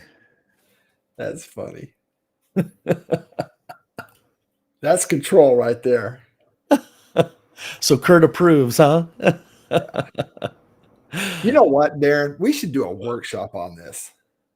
We should do a workshop on this. I think people would love to do a workshop on this. And we're actually, everybody's partaking and learning how to do this, and and actually replicating what we're doing. And it's funny that you mentioned Kurt. I was actually planning on doing a workshop. I just did a post in the school about a workshop. I'll check it out. Well, we were talking about workshops, but yeah, so this is cool. Yeah. Let's do it, guys. Let's do a workshop. So here's a question for you guys in chat. Would you guys be interested in a workshop? For example, just a given topic, and I'm open to any topic, right? But I'd like for it to be Canvas apps, Power Apps, So we're planning on doing a workshop, and by saying a huge workshop, what I mean is huge as in awesome. So each person would register for the event. It'll be much different than just a live stream, because Kurt and I will present a topic sort of like this, but the presentation would probably be more like 15 minutes, maybe 30 minutes at the most. I don't know that we haven't done one yet. So we don't know exactly how the cookie's going to crumble. Right. Yeah. But there's going to be a practical assignment with this. Okay. So let's say, last week we covered all the basic, everything that you like, a thorough understanding of the gallery. And then it'd be like, okay. And then we would have an assignment. Hey, create a data source, put some data, create a gallery, put headers at the top, use the, whatever. We could have one for maybe this one, and we'd have a workshop. Okay. Now, perhaps maybe what the workshop people need is like, hey, I want to have my own tenant, Kurt, you and I have a friend that wants to get into Power Apps, and they're from the Zoho end of things. And I think the most basic thing that you could show somebody is, well, I could show you the basics of Power Apps, but if you can't get into Power Apps, then what's the point, right? The prerequisite to the basics is like, how do you create an environment if you don't have one, right? So I had that thought. I don't know if everybody that's watching would be interested in that. You know what? That's a great thing. I love that, Darren. So could you guys just go out here in chat right here, just give us the thing. How many say I do know how to make my own environment, or I don't know how to make my environment? And I just kind of want to see how, just because you guys are kind of like the litmus test on that. So how many of you guys know how to make your own environment and your own tenant to do Power Apps? Please let us know. Yeah. And I created like a little survey out here in the thing. Now this is a link to today's live stream that you're watching right now. And okay, cool. Oscar says yes. And so I think this might be a thing. People learn by doing, guys. So it's like, instead of just hearing me drone on for 2 or 3 hours, let me just, as Kurt would say, give you a spiel about how to use a drop-down list. Okay, now I want you to start using the drop-down list. And then Kurt and I are there ready for somebody puts up their hand. Let's say we do it in teams. Somebody raises their hand, and what we just say, Ellie, you've got a question. Ellie, you just raised your hand. And then Ellie, share your screen. Okay, yeah, you just need to change that one little property there. Now, there might be 20 other people on the call that are having the same problem as Ellie. Maybe they didn't, but maybe they learned from Ellie's question and the answer that we gave. Exactly. So it'd be like it'd be a workshop, and everybody could sort of. And I dealt with this when I was a Microsoft certified trainer. I would teach Microsoft official curriculum courses. I'd have a classroom of maybe 10 people, and there'd be a lecture or presentation, and then you'd have like an hour, maybe sometimes 2, maybe 3 if it was like right next to lunch, and I would go around and help people. And what's cool about this is actually probably more efficient, because if somebody has a problem, like, hey, you just need to click on that thing right there and click OK. Now run it. Oh yeah, see, it worked. Cool. But the people on the other side of the classroom didn't hear that person's question or my answer. So I'd end up having to do the same thing over and over again. Yeah. And if we get repeating questions, that tells us, oh, we need to put that in the presentation. Yeah. I love this idea of doing workshops. And then that way, when I get stuck, you can help me too. And you guys can help me. So that'll help. So, cause I get stuck a lot, So I'm asking for you guys' feedback. If you guys don't mind, click on that link. I put it in the chat. It should be in the video description as well. If you go over to school.com, our free community out here, and reply to this. There's our support email. Both me and Kurt get that if you guys send an email to that. And there's 4 things we're asking about. Topics. How long would you like it to be? Would you like it to be an hour, 2 hours, of just an afternoon, just a morning, all day long? And when I say all day long, I'm talking about maybe starting at 9 a.m., going to like 11, 9, 10, let's see, 10, 11. No, you almost need, let's say 3 hours, 3 hours in the morning. Okay. So maybe we would start at 9, go to 10, 11, 12, and then have a lunch break for 2 hours and a nice mental break too. So the information sort of absorbs in your brain, right? And then also that gives you extra time to catch up on the lab if you felt like you were behind. So some people might take a 2-hour lunch. Some people might eat at their desk. I might eat at my desk during that time, because you guys might have questions that I could answer while I'm eating some lunch. You know what I mean? So, and it's going to be a paid event. But I mean, if I offered it free, we could have too many people coming in, and then we wouldn't have the bandwidth between Kurt and me. I'd have to hire, 10 instructors of, maybe if 100 people showed up or 200 people showed up. So, tell me what would be reasonable, based on, like, if you said, I want an all-day workshop and I want it to be an app in a day. I want to know the basics. At the end of the day, I want to have one. It might be a simple app, but I'll create one app, right? And then based on a full day app, and if you look at, workshops that people do, they could be, maybe $1,000 for a 3 or 4 day workshop or something. And I've seen some people that teach Power Apps, they'll do an hour and a half in the morning, an hour and a half in the afternoon. And that would be 3 to 5 days. And they would charge maybe $1,000 for that. And I'm not looking at anything close to that. It's definitely gonna be under 200. I think I've got a link. Let's see here. Do I have a link? I thought I had a link here. Maybe, yeah, I'll get that for you guys, so you guys can actually sign up. Yeah, go ahead, Darren. I was going to say, yeah, if it's a full day, it might be 200. If it's like everybody I just want an hour presentation and maybe an hour lab, maybe that'd be 20 or 50. I'm not sure, but I want something that works for everybody. I'm not trying to make it expensive. I'm not trying to get rich here, guys. I'm just trying to make it reasonable all the way around, and I want it to be a win-win situation for everybody. Yeah. Okay. Yeah, I love it. Keeping it in an affordable situation for we're just trying to find ways to provide value for our we've kind of created a training center. That's kind of what we're doing. We're trying to come up with different ways of training people, trying to reach people. We have our master flagship offering. That's the accelerator program. But that's pretty intense, and it's not for everybody.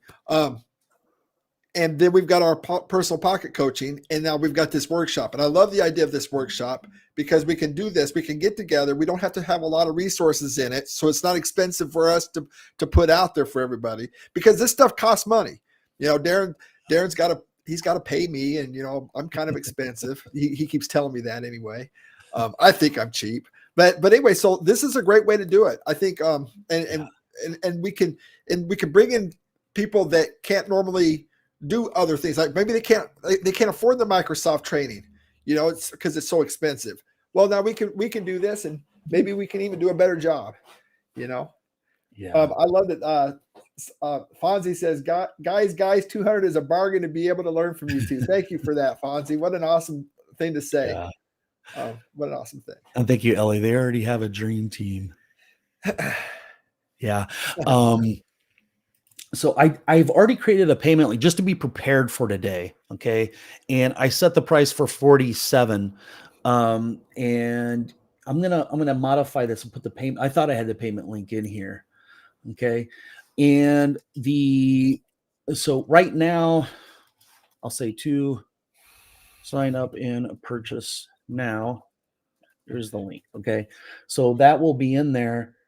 And then I can tell you right now, for $47, there'll be at least a 2-hour session. Okay.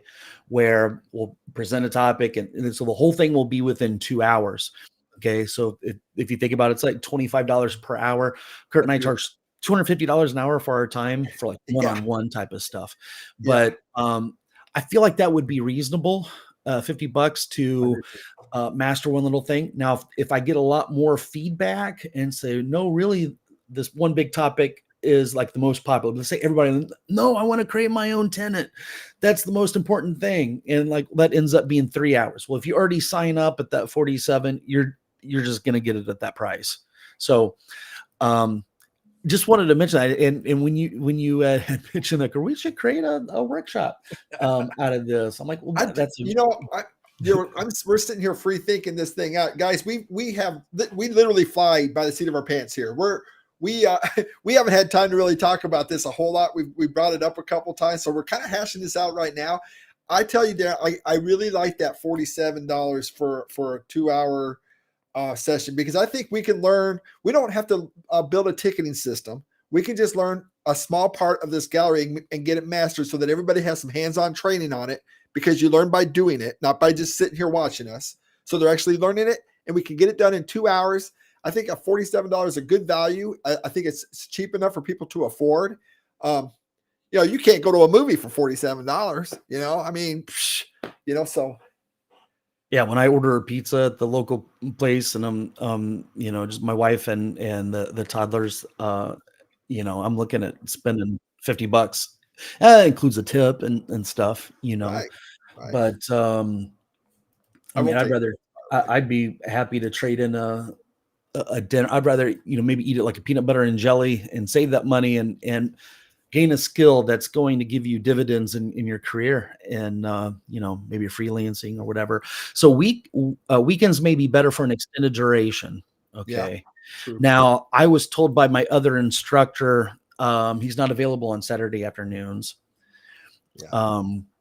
Which instructor was that? It was either you or Rick. Yeah, that must have been me. Yeah. So probably won't be on Saturday afternoons. But one of the things I asked is, hey, what time slot works best for you? And my wife likes to have me on the weekends, and she would love the idea of me doing this during weekdays. Okay. So I like to get a feel for, like, if we had it on a Monday afternoon or all day Monday, if it was a full day thing, would that be good?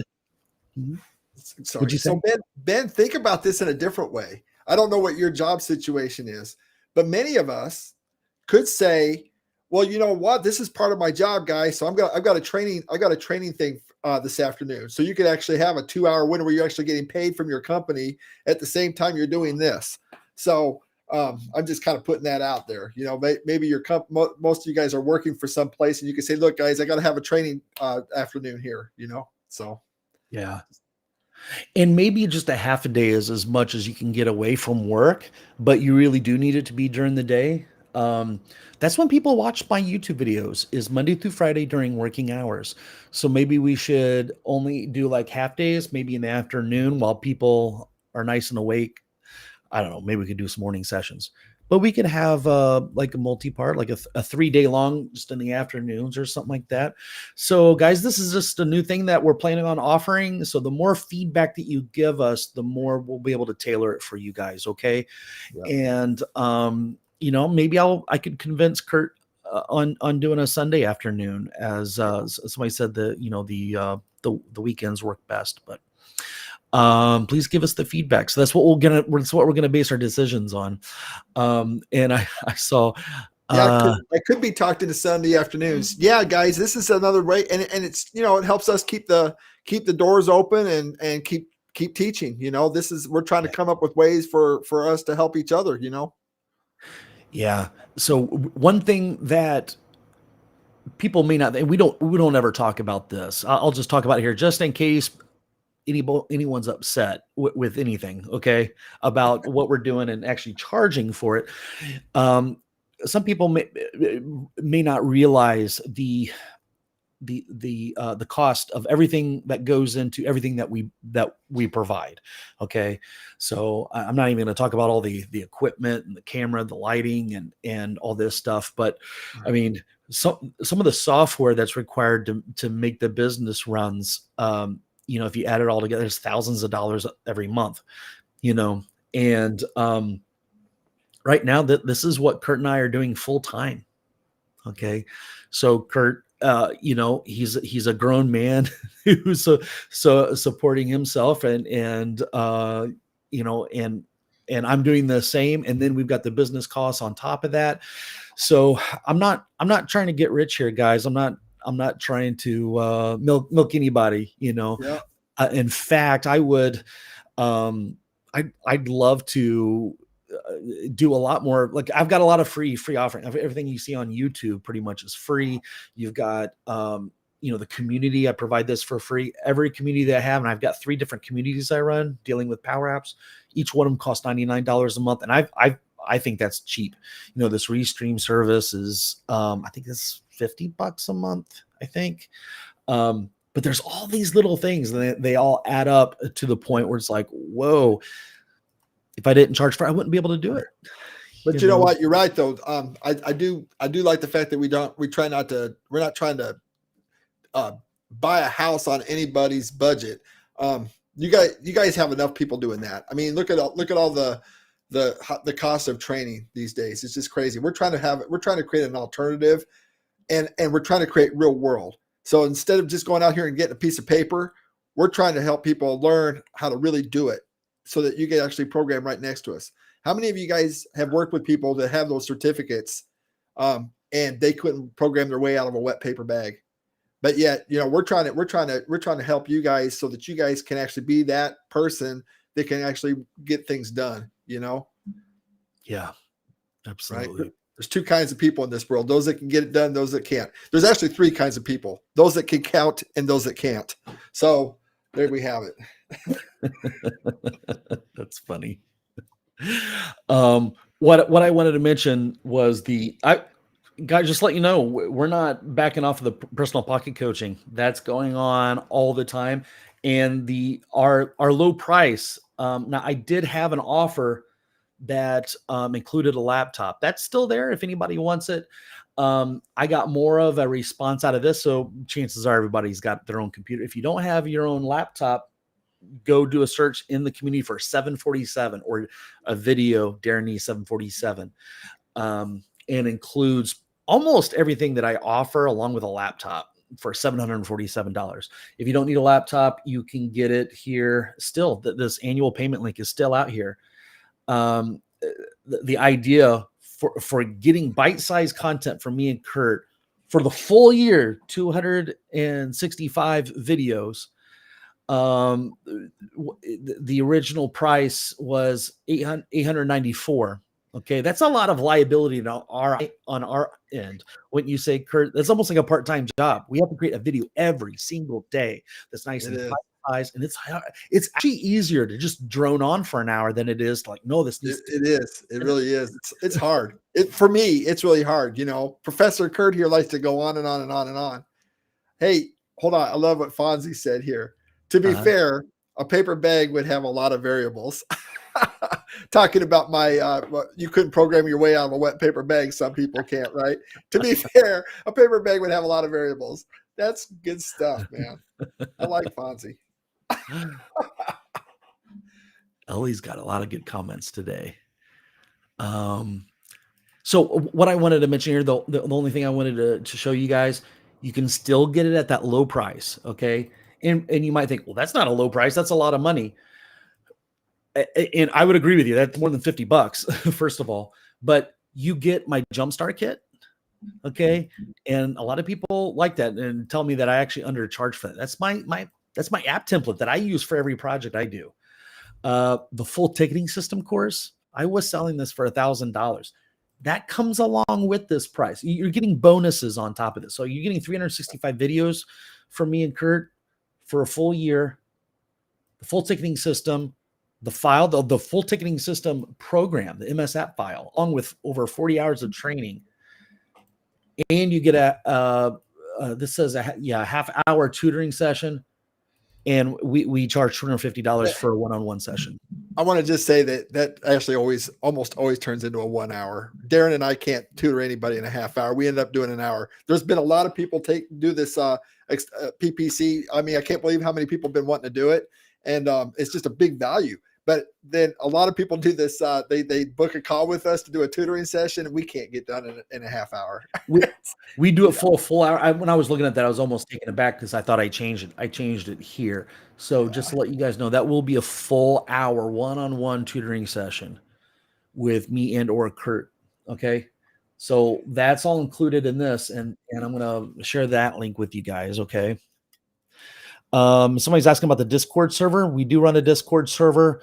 Now it's not all that popular yet, but I do have one and I do interact with people on that. So let me provide the link for that. Okay. Some people really do like Discord. I try to provide a little bit of everything on each platform that people like. So anyhow, I'll move this off. And I'd like to, of course, we need to get back to business. Okay. So looks like this works. And we did the sort. So this is looking good to me. Okay. And I like how this works. Okay. So let's, there's something that I like to do with these. Okay. And that is maybe I don't want to go up here. Fonzie says, I like some good Power Apps memes. It's funny because I created a whole Facebook group just for Power Apps memes. I guess I should talk more about it. It was like I started collecting them on the internet, and I'm like, oh, I need a place to dump these so I don't lose them. And Kurt, do you have any good Power Apps memes? Not yet. If you go to Facebook and say Power Apps memes, might be Power Platform, to be honest. Yeah. This is funny.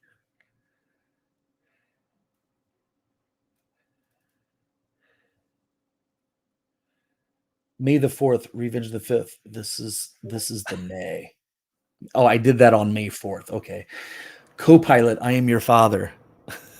Oh, I've seen that one. Yeah, that's good stuff. Use Dataverse and pay $5 a user, or use SharePoint without additional cost. Trying to pick a data source. Thinking about Power Apps is fun, but when you're actually in it, this depicts why you want the accelerator, does it not, Kurt? Yeah. When you start to create your first, not just any app, maybe your first app was just really simple, but your first app that somebody's asking you to do, it's going to be used in the real world. Sometimes it feels like this, right? Customer, we need to build an app for a global business. Where do we store the data? Sales says Excel. Consultant says SharePoint. Solution architect says Dataverse. And the manager says, buy a license. And this guy says yes. And then he gets kicked out the window. The corporate environment. You like that, Kurt? SharePoint consultants. oh, Dataverse. And then licensing, nope, you can't have that.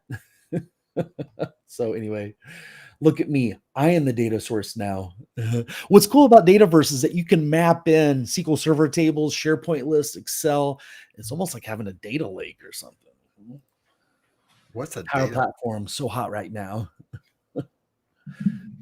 Searches the Power BI forum for 2.5 minutes trying to solve my issue. Impossible. Perhaps the archives are incomplete. Power apps. I've been taking power naps for years. Bachelor's degree, master's degree, PhD, forklift certification. And then there's understanding the Microsoft licensing platform. Forklift certifications more than a PhD. That's so funny. So hopefully you guys like that, especially you, Fonzie. Okay, back to the yeah, scheduled we can get program back here. to it, don't we? So what I want to do, Kurt, is whenever this text box, whenever it loses focus, that happens on the on change. Okay, what we could do is I am going to do a filter on the gallery collection. And I want to search where the TXT title has a length. I'm going to trim it up. .text. Trim it up where the length is 0. Well, let me open up this because this might get a little complicated. And I'm going to dynamically add a new record. Okay. So we got filter. Okay. We got 2 parentheses for the 2 functions there. And we need to say all items. Okay. There we go. I was wondering, I was like, dang, Darren, this is something new. The gal collection without all items. Okay. I'm glad you're here with me because it might have taken me a while to figure that out sometimes. Sometimes my brain doesn't work very well. But I want to do a count rows. Okay. Mm-hmm. If the count rows is 0,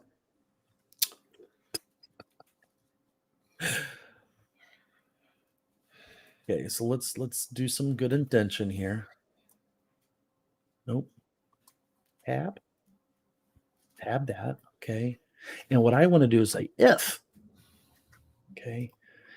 If there's no rows in that gallery that have blank in there, okay, then we need to add a new record there. Okay. And how am I going to do this? I'm going to select. Of course, I need a comma there too, right? I'm going to do a select on that control that adds a fresh new one. See?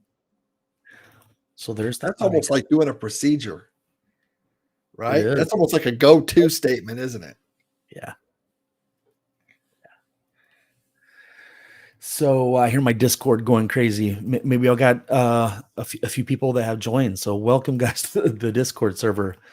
Okay, so let's test this out. Now I'm going to walk through what exactly I did there. So I clicked on this text box, this text input control, and the text input has on change. Now you think that every time somebody hits a key on the keyboard while they're typing in that text input, it's going to be firing this event every keystroke, right? But that's not the case. It's only going to fire it once the focus leaves that text box. So if you hit tab or something, it's going to look and see if there's a row in there that has a blank for that text box. And if it doesn't, well, we're just going to add a new one. So the enter key doesn't do that? Like if you press enter, it doesn't do the unchange either? Let's try that because I don't know the answer and I'd love to know as well. Okay. So I'm going to go in here and I'm going to say course 1. Okay. I'll hit new. Ooh, okay. That shouldn't have happened. It created 2. and I don't want it to be pre-populated anymore. Okay, so what we have over here, got raw data, and I've got for the default. Well, the default I want to have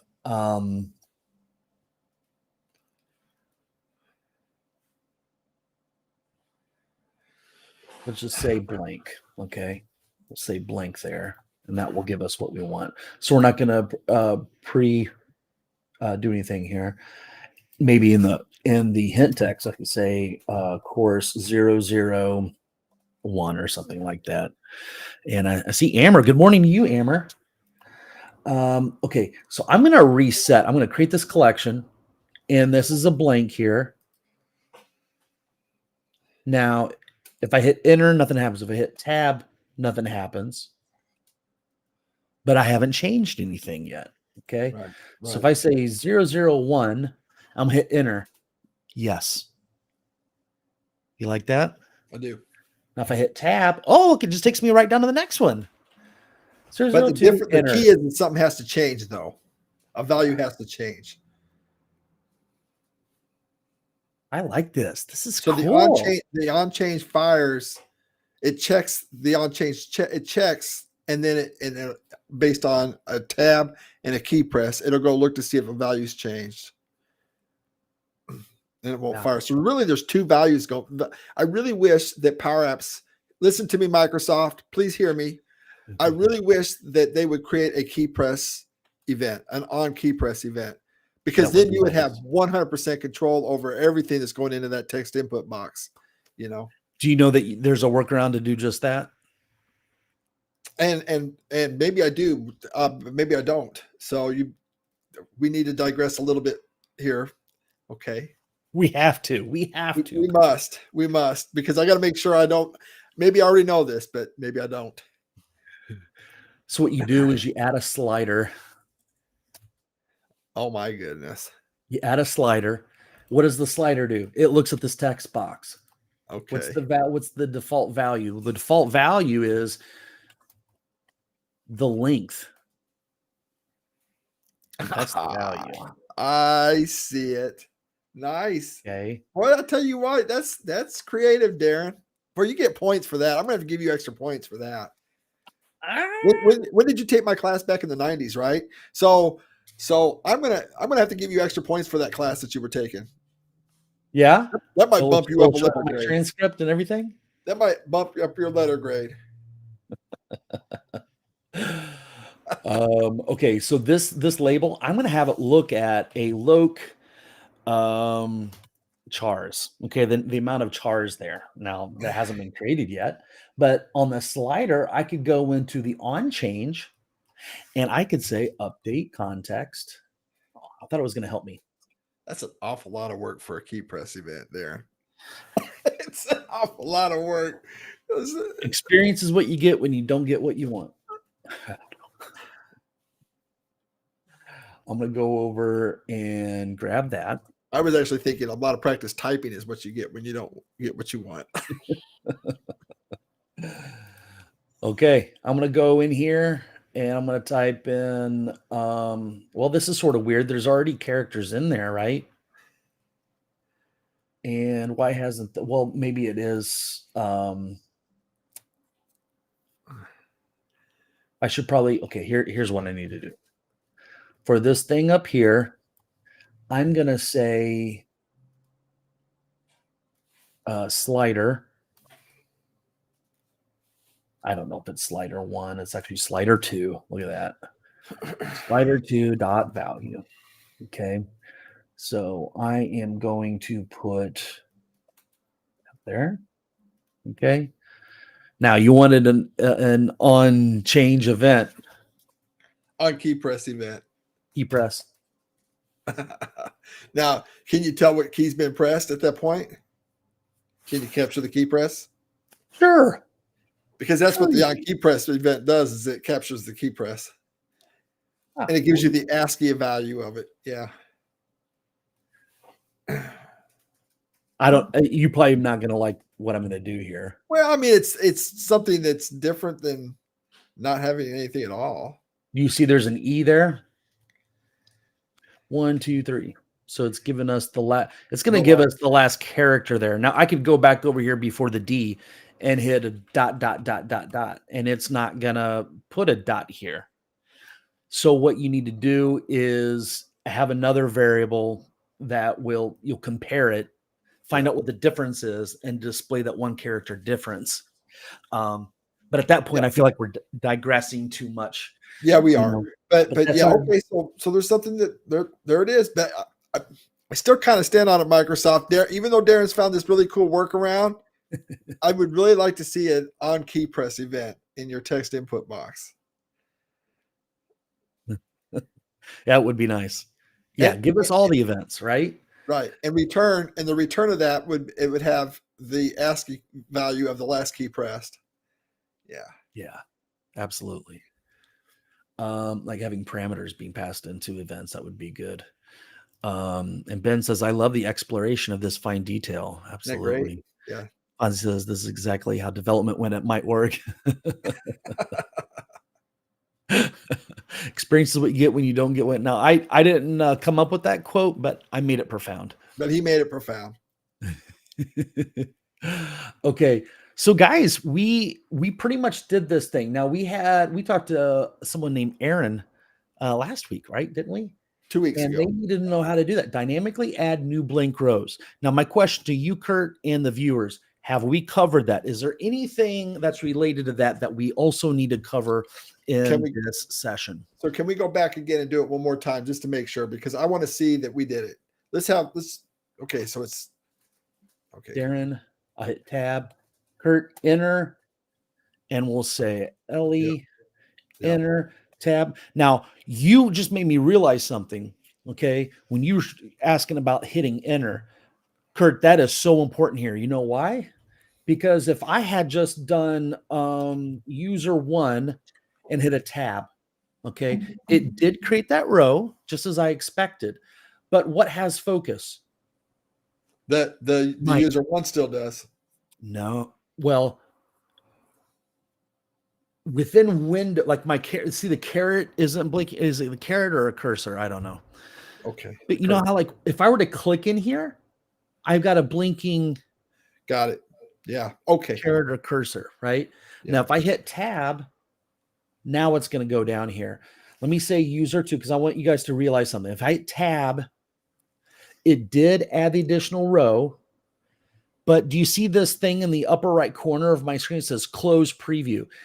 The browser, this thing up here in the browser got the focus. So if I were to say, okay, user 3 tab, I can't type anything, even though there's another record down here. Right. So user 4, hit enter, then tab. There you go. If you want your users to be able to mass add a bunch of records, that's how it's done. Okay. So for the purposes of this video, because this is going to be seen online, and you can also, accelerator students will be able to go back and see this video, right? Yeah. So could you put a label up there and just tell them what you have to do to see the next thing, so that way it's in writing, so they can flag that? That's really important here, man. Yeah. Yeah. To do data entry quickly, I would actually say note to users to enter data quickly and not have to use the mouse. When you're done with a row, press enter, then tab. Very good. Now that's up there. And by the way, guys, I'm going to make this project file available to you guys, and I'm going to put it in the school environment. So, and I'll probably also put the link in the video description if you're watching this on demand after we've gone live. Love it. So Ben says the close button seemed to have focus. Yeah, that's a possibility. So if I click in here and hit tab, close preview mode. Oh, the X got focused. Do you see that? That would be disastrous. If I hit enter there, it got me out of run mode. Kurt, I'm learning all kinds of stuff. So if I'm running this thing and I hit tab right now, I hit enter. That's the quickest way to go back to design mode. So, like we're talking to somebody, it's like, okay, we've run it. We know that there's still a bug. Hit tab enter. Tab enter. Now, if you hit enter tab, it goes to the next record, But if you hit tab enter, it's going to take you back to design mode now until Microsoft changes it up on us. Right. Very cool, man. So, I think so. Now, the only thing we haven't done is we haven't deleted, but we really don't need to worry about that maybe, because really that's a simple situation. Throw an icon, throw a trash can icon on that thing, or something. I think we should add that real quick because it doesn't take very much time at all. So if you say trash, do a search for trash, we'll add that over. I always like this so they realize that there's something possibly bad if you were to click on this and you didn't mean to. So I'm going to make it bright red. I like maroon better for some reason. Red just looks like it clashes. And then I'll give it a little bit of padding, maybe 4 pixels. Okay, there we go. Now there might be a scroll bar there that might get in our way. Now, how would we remove an item? Now this is getting really small, Darren, just to let you know. So make sure you blow up a little bit. Yeah. Okay, so we'll get at 150. I'll go full screen, and I'll also move us around. Okay, there we go. There you go. There you go. It's a little better. So to delete, use the function remove. And I don't think there is a delete function. I don't think so. So I need to delete data. There's no way to delete it. Well, it's remove. Yeah. It doesn't sound as bad, does it? And the remove, we're going to do the collection because if it's in there, it's not in the database yet. It's just there in the collection. Okay. Which one? This item. This item. Now let's test that out and see if this all works right. So I'm going to go. Blah, blah, blah, blah, blah. Yeah, I want you to test a couple things. I've got one more thing I want you to test after this too. So okay. So go ahead. Can you delete something? Sure. I'm going to say 1, 2, 3, 4, 5, 6, 7. Tab. Of course, it's going to create one more for me. And I'm going to delete all of the evens. So there's 2 gone. Ooh. That's a bug. Okay. You weren't on this item. This item didn't register. You weren't on the select. You know what you didn't do? You got to do the on select. You got to put the select parent in that text input when you go into it. Oh, I've got it right there. Oh, you got, well, that's in the remove, but you didn't do it in the, okay. So the gallery does have an on select, and I don't have anything in there, but I don't want to delete anything if they just click on a record. Something I will do I do this for all galleries. I probably should have added it, but if there you go. I hate when you got IntelliSense, you hit tab and it takes out what you had there. Yeah. Very annoying. Okay. This item dot is selected. Color dot light yellow. Okay, so now we actually know which one's selected. Now this item doesn't care what's selected. It's going to deal with the current record. So I was going to delete all of the evens, but because it deleted an odd, I'm going to delete the odds. So so the first one is selected, and I'm going to click on 3. Oh my goodness gracious. This is something else. This is really weird. Well, it did the top one that you were selected on, right? Yeah. Okay, I'm going to click on number 4, and then I'm going to click on the remove. It's always deleting the first one. So we've got a problem. This item. We got a problem. How about we do, oh, wait a minute. How about we do the name of the gallery dot this item? I'm open to that. I don't think you can reference it like that. The name of it is a gal collection. Dot selected. dot this item. Ah, how about okay? What about selected though? Selected. That's what we wanted. Why did we? I knew that. It should be selected right there, right? Right, but that's what we Kurt, wanted. I've used that before. I've used this item, and it's worked before. So I don't know what's going on there. This is going to work, Darren. Yeah. All right. I'm gonna go to 7. I'm not gonna select it first. I'm just gonna click on the trash icon. Oh, it was not found. What? Well, we're not dealing with the data source, right? We're dealing with the collection. I tell you what. Okay. So the gallery is not in the. Oh, wow. Only because we're on live stream, folks. This is like something we do it takes 5 minutes every day. We do this. Oh Yeah. my goodness. Okay, I've got something for you. Yeah. Well, yeah. Also in the loop. Remember in the loop, I was trying to do the my and this record, and it wouldn't take it. Yeah. Guys, they're changing stuff up on us. There's something going on. They're gaslighting us, guys. They're gaslighting us. They knew we were going to do this. Okay. All right. Wait a second.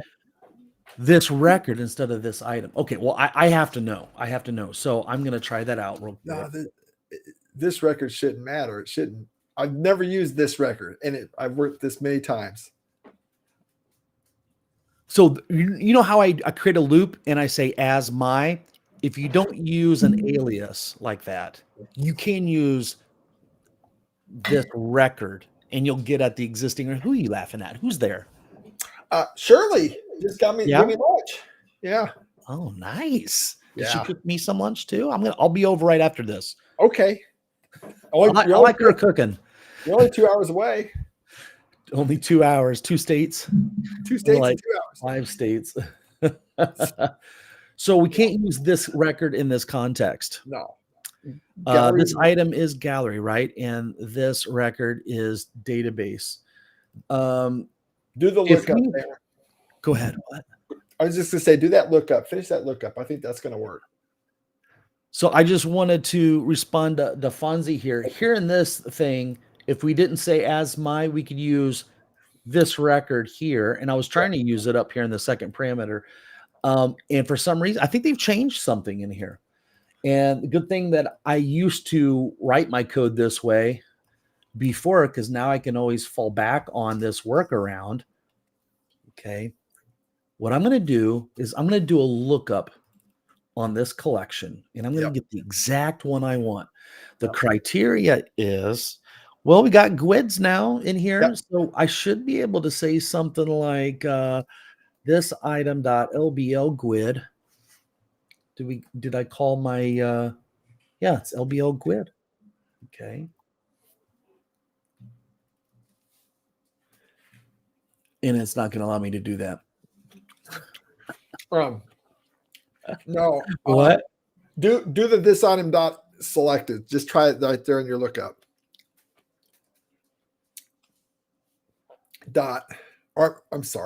Selected dot LBL grid. Not is selected, selected. Nope. So do gallery 1 dot selected. What about self? What about self selected? I can't do that one either. Do the gallery name dot selected.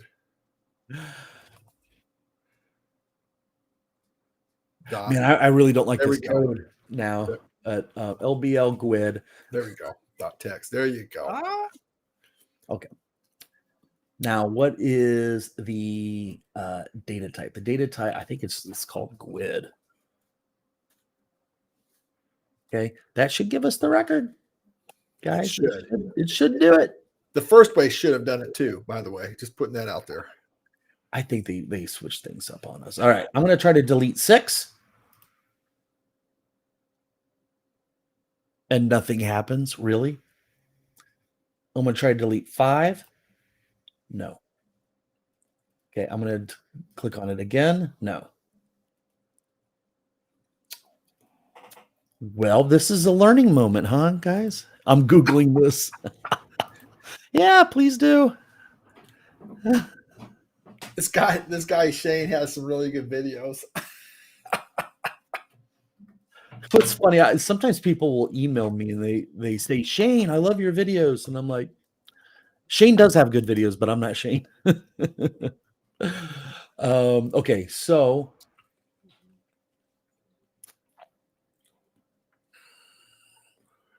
you know what?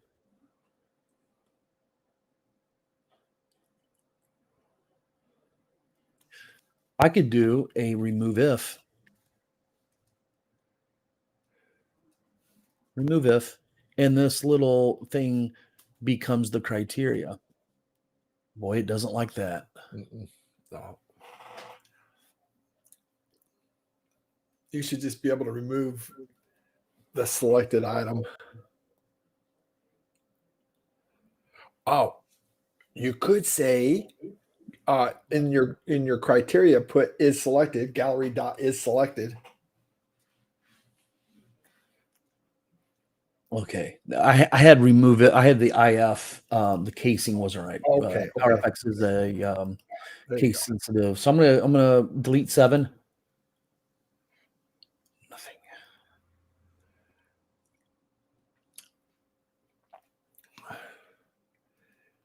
Yeah, remove if. Yeah. Wow, I'm a little surprised here. Can we simplify that GUID and comment that line out and then put another line in there? Just say is the gallery dot one dot is selected. The gallery name dot is selected. Oh, now I can't have it, huh? Well, if you want to get at is collected or what would you say is selected? You have to say this item dot is selected. There you go. And that's going to give you a true false. Okay, there we go.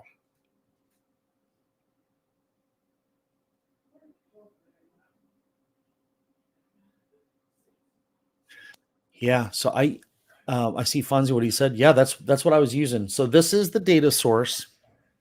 Okay, it's an in-memory collection, and I've done this before. And yeah, this item that should work. But then of course that's for just the regular remove, not the remove if. And what's going on here is if I run this and I try to remove 7, it's probably going to remove 4. You see that?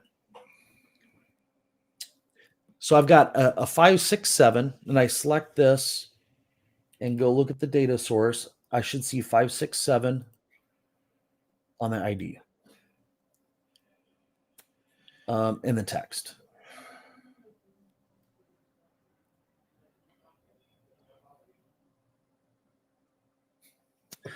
Oh, it hasn't been updated yet. Oh, okay. So on the, I think I know what's going on. On the on change, we do that. But guys, this data that we've been typing in here, it's not in the collection yet. So what we could do is we could call this save thing here on the on change. Select.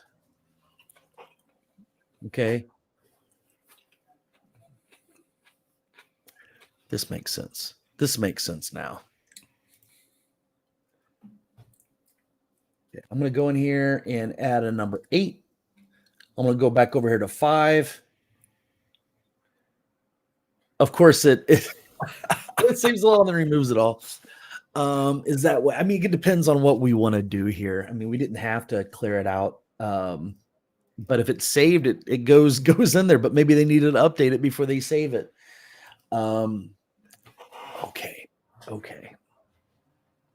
Let's not run that on the on change. Okay, let's not save it there.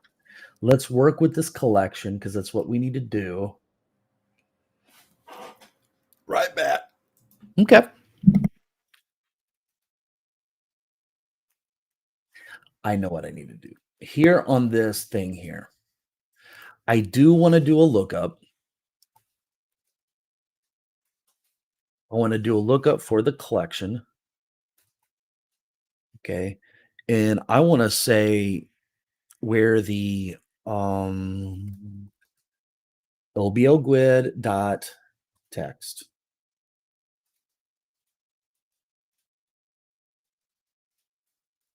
equals this item dot LBL. No.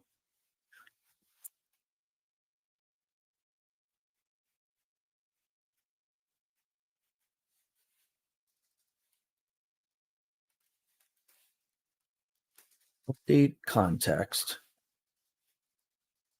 I'm going to create a little variable, and I'm going to call it LOC delete GUID. Here, I'm going to say this item dot LBL GUID.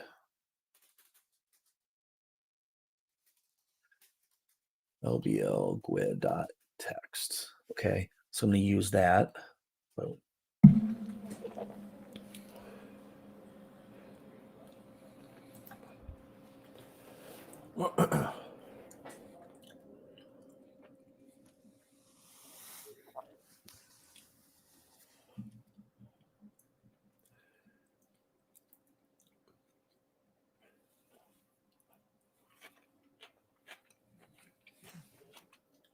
This is interesting, isn't it? it's a puzzle, isn't it? Yeah. See, yeah, the issue is we see data in those two labels, and we see data in that text box, but it's not in the collection. It's just being displayed for each record, right?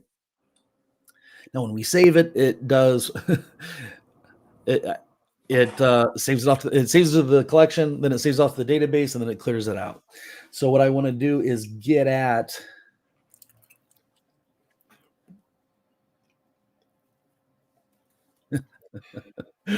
this is gonna be funny.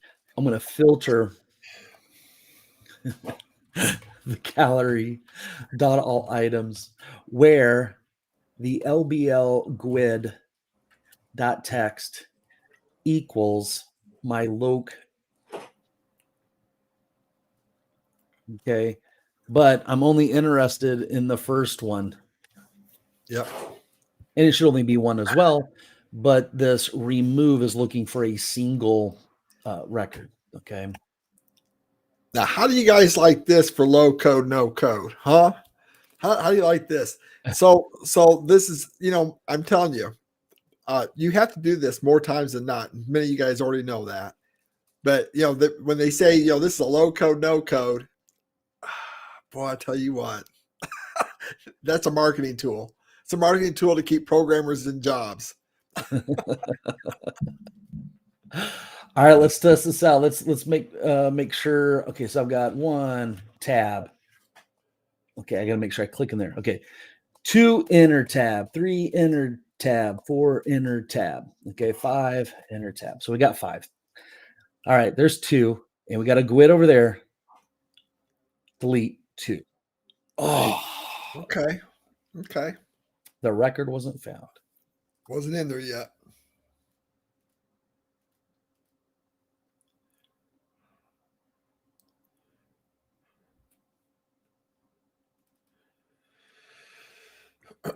Type control. It shouldn't be a control. It should be the text in there. Well, Delete GUID. yeah. And it says that there's a control in there. That's really strange. Yeah. Well, I'm going to force it to be text. I don't know why it would do that. Okay, so we force it to be text. Delete number 2. Record wasn't found.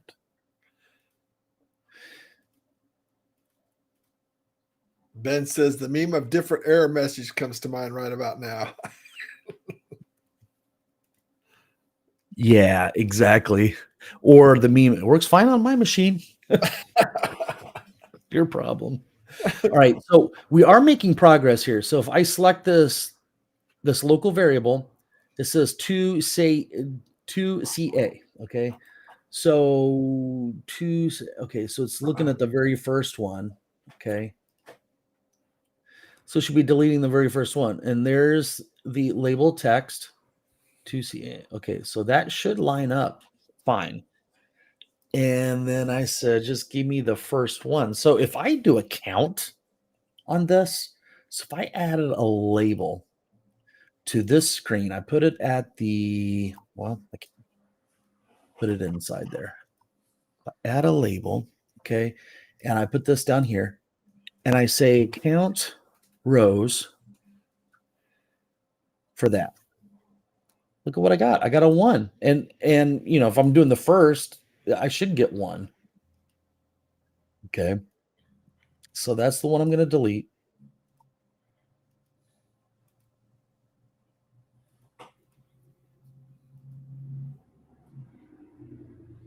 Did you make sure to carry the 1?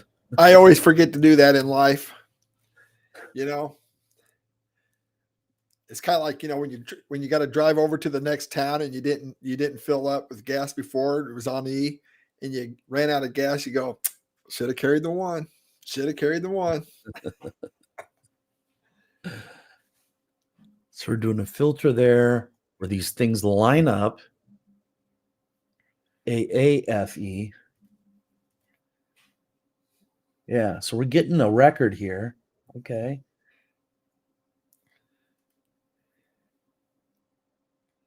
The specific record was not found. Man, they really changed something up with the remove function. What I could do is I could go back to if and just make this, and it actually simplifies the code, to be honest. Or you could put all the items in the collection before you delete something. I don't know. So we're going to remove that where these two things match up. So I'm going to try to delete 2. Oh my goodness. That's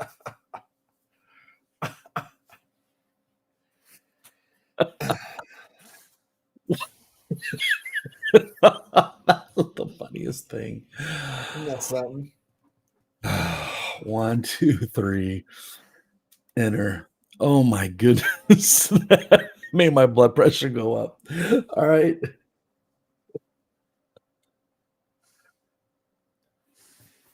All right, these GUIDs are different, right? They are different. They are. And gee whiz. All right, I'm going to put another label over here, and I'm going to see what the local delete GUID is. Okay, so there's the local GUID delete, and I can make all this stuff quite a bit bigger here. Okay, so everybody can see it. So it's AAFE,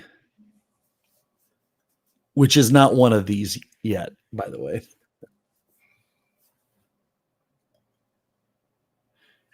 Shell says, at least I'm not the only one stuff like this happens to. Yeah, that's why this is a good thing. Yeah. So if I'm going to try it one more time, and I think it's going to delete everything. But if you look at this, it's going to delete anything that has the GUID that's down here. Now, if I click on it, it should set this GUID up to be That was just clicked on. So if I hit 2, it clears everything out. Wow, we have got an issue.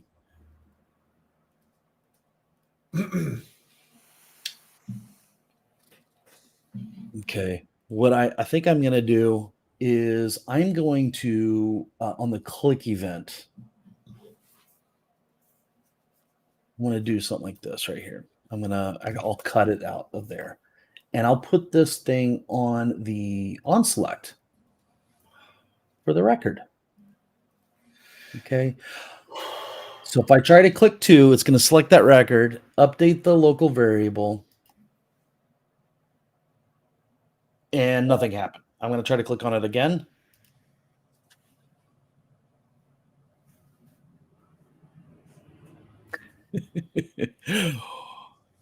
When it cleared everything out of Guido was still being displayed. When it cleared everything out.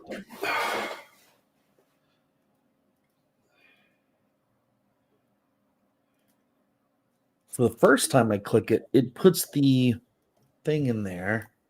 I was clicking on it. We're trying to delete it. It hasn't been saved yet.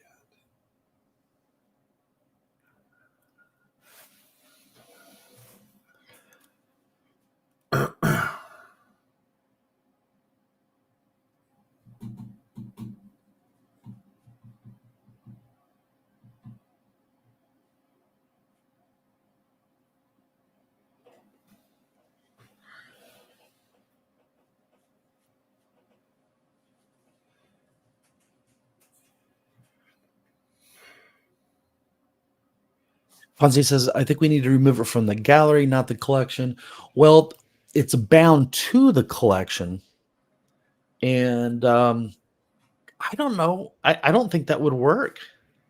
Have you ever tried to delete something from a gallery, Kurt? From all items? You might be able to delete it from all items. I don't know. I've never really tried that. Never tried that as well. I mean, I'd be really surprised. Gal, collection.all items. Doesn't like that. Comma. Oh.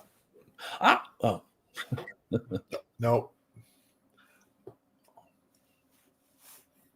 So if we delete it from the collection, it would delete it from the gallery. If we add something to the collection, we'd add it to the gallery. I like Fonzie's question. Where does the data we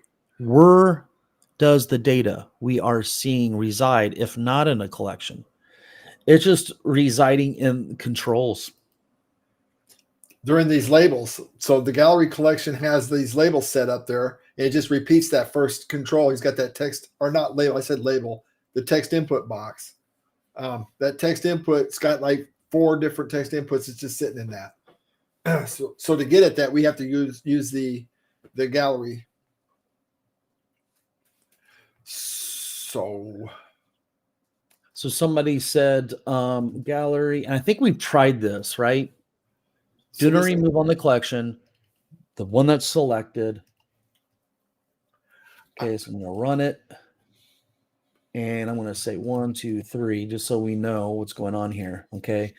So I'm going to click on the third one and try to delete the second one. Now, when I click on this icon, it should select it. Okay. Specified record was not found. So this is what I think, Darren. I think what we should do is when we enter, upon entering, when you leave that record, that line, you should enter it to the collection at that moment. Yeah. And then that way you've got it. It's in the collection.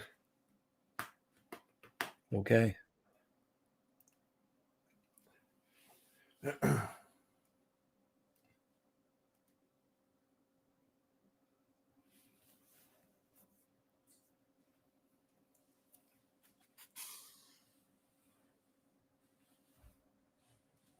Okay. So in order to do that,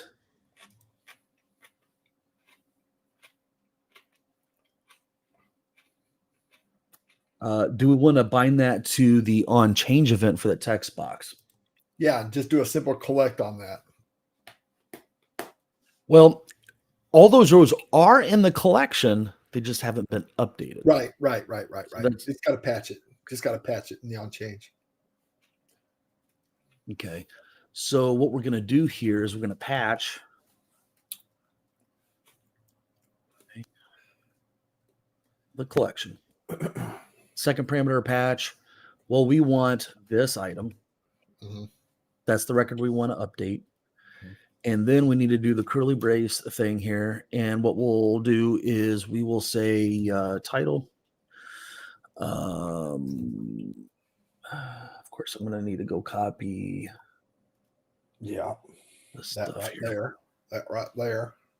That right there.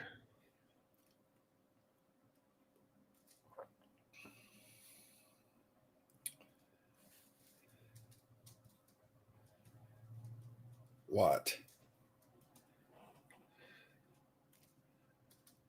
Yeah, if you're ever inside of a template like this, guys, you don't need this item. Yeah. You could just reference the controls. All right. Okay. Yeah. So when that changes, we're going to patch it, the collection. Okay, I'm going to start off. And also, I'm hoping at this point, this item would work. You know what I mean? Yeah. That's what I expect. It should work now. So I'm going to start off fresh. And I'm going to add 2 more. I'm going to say 1, 2, 3. Oh, see how that's messed up? What?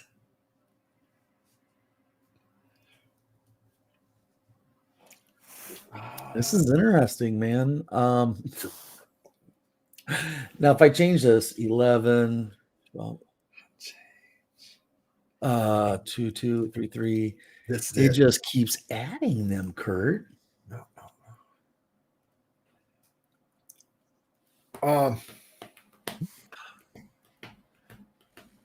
Maybe on change isn't the place to do that. Maybe we need to focus on the gallery select. Maybe the gallery on select event, when you click on, when you go into something,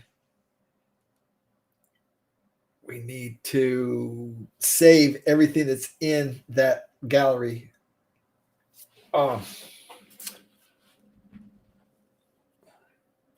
What I don't get is, why doesn't this work? This item, this should never be a default. It should never be like a fresh new record. You know what I mean?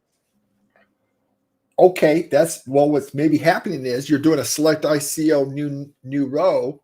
Maybe we're firing that off every time in here. Whenever it's doing, when it does the patch, it's firing the on change somehow, and that's why we're getting a repeat. Maybe we're refreshing the gallery or something. That's okay. Okay, so first of all, so this thing was coming out, so that's not running. So you said we get that new row there. Right. So Fonzie says, I think we need to patch the collection on change. Now that's what we're doing right here. We are on the on change, but it's the on change for the text input. Okay, so the gallery only has one event. It's on select. So it's like the on change for your primary column of input is really needed, because I could enter something and then click on this label up here. Okay. So an on select event won't even happen for the gallery that's the only event, What happens if we just comment out that second section of code for a moment and just do the patch in there? Okay, for the on change. Yeah. Okay. Let's just comment that section of code out just for a moment and see what it does. Sure. All right. Coffee. Yeah. You can recover Kurt from his little bit of humor there. Kurt and Darren humor. For the price of a cup of coffee. All right. So I commented out this thing right here. Okay. So it's not going to add any new.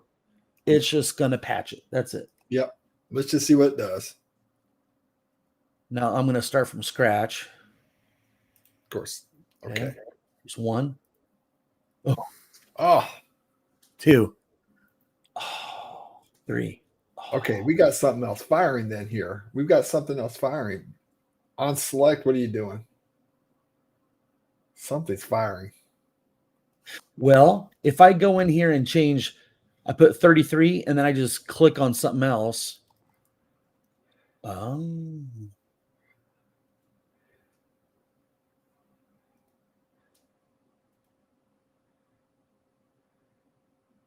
It's updating the wrong ones. 33333 tab.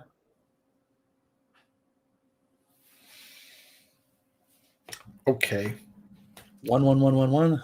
So There's another solution. We could create a record as we're going into it. So create a item in your collection with defaults. Yeah. And then you're filling that in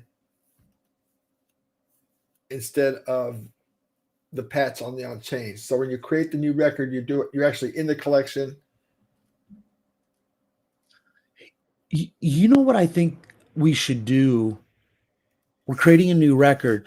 I want to update the GUID. We need a primary key because right now I think it's confused because the primary key is ID, and we're not going to get that value until we go into SharePoint. And I think that's something that will mess you up. If you have no primary key and then you got just a bunch of blank collection, it doesn't know which one to update, even though we're telling it which one in our own way. I'm going to go in here and say GUID. I'm going to update the GUID with a new GUID. Okay. And then for GUID, I'm not going to put that in the label. I'm going to say this item dot GUID. That should work just fine. And then when we delete, I'm hoping this works at that point, and it may not. Clear collection, clear collection.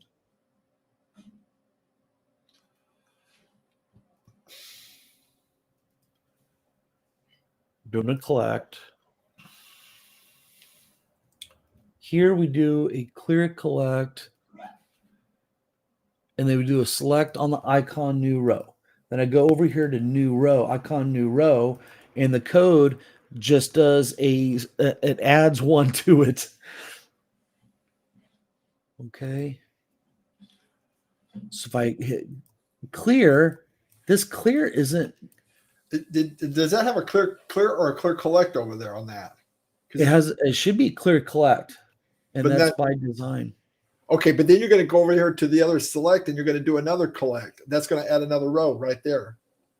So, okay, so well, if you look at this, I'm following you along here, Kurt. So the clear collect, we know by saying false here, that gives us 0 records, right?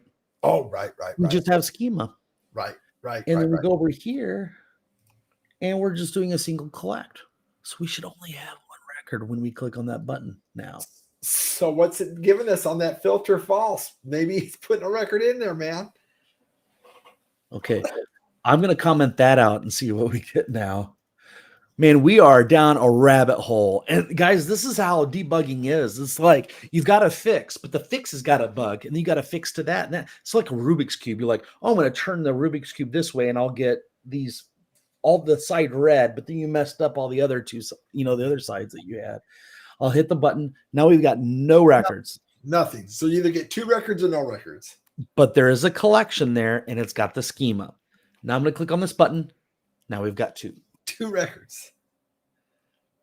So let's look at that button. Collect raw data defaults, raw data. Oh, look at this, Kurt. Put an empty record in there. I did defaults on raw data. I bet there's something weird going on there. I'm not call raw data. And now it's going to give me an error. Defaults. Oh, I put a V when I was pasting raw data. I bet that fixed it. No. Of course not. Oh my goodness, Kurt. Oh. What's another fine mess you got us into here, Darren? It's another fine mess. And I plan on finishing this up. Defaults on that. Okay. And then we give it a GUID. Oh my goodness. We could do, you know what? We could, we should do a patch there. Because maybe the collect isn't working the way we think it's working with that defaults. So if we do a patch with that, maybe that'll be better. Because collect is just a brute force putting something in. So maybe it's doing it twice right there. All right. So I'm just going to do that. Okay. I'm going to run it. Hit that.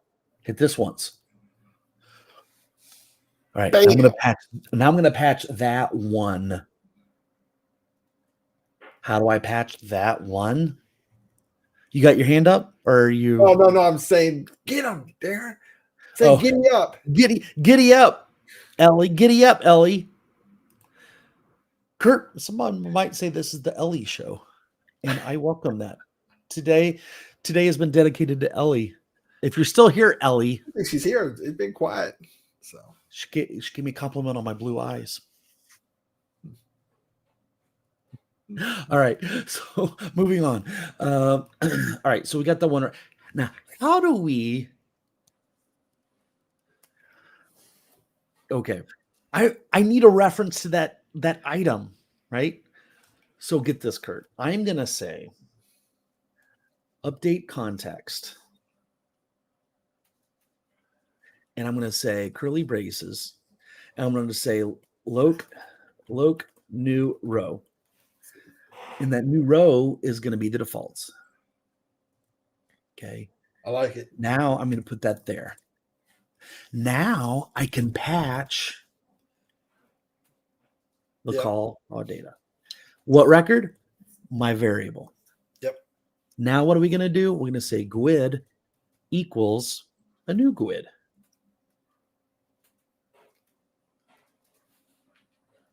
Oh, and I need curly braces, right? So Lies asked, why using defaults with collect? You're collecting 2 records. So the defaults, what we're trying to do is we're trying to put a blank record with that data structure in. That's what we're trying to do with that defaults. Yeah.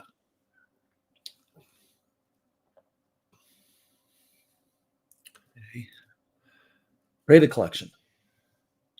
Give me 1. Oh. Hurt.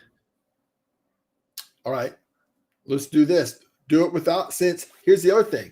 We could do it without the defaults because we've got the records being defined.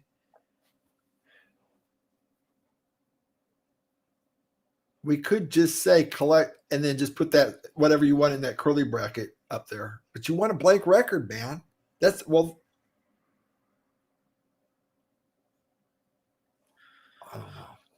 I don't know. So Ramesh says patch call. Ramesh, I think that's what we tried just a few minutes ago. Why using defaults with collect? Yeah, you almost need to map.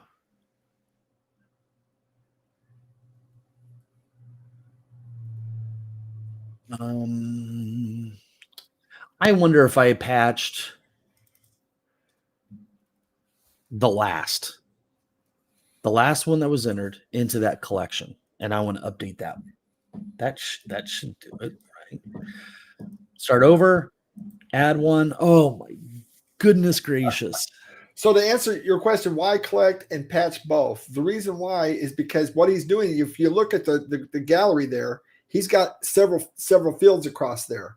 So what we need to do is when we're doing the defaults, we're trying to add a structure that's got all those fields in there, but they're blank.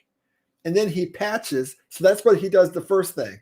And then he does a patch on that just to put the GUID in there so that way it's got a context. It actually knows which record to go to when he's later on trying to save it. That's the purpose of doing the both of those. Look at this, Kurt. GUID 0. Oh, I didn't call my column GUID 0.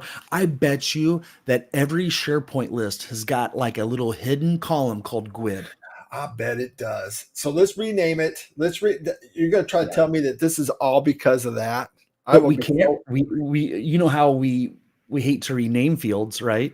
Yeah. In SharePoint. So we got to create a new one. Yeah. I'll call it my GUID. I will laugh if that's what's going on. Okay. So I'm going to create a new one.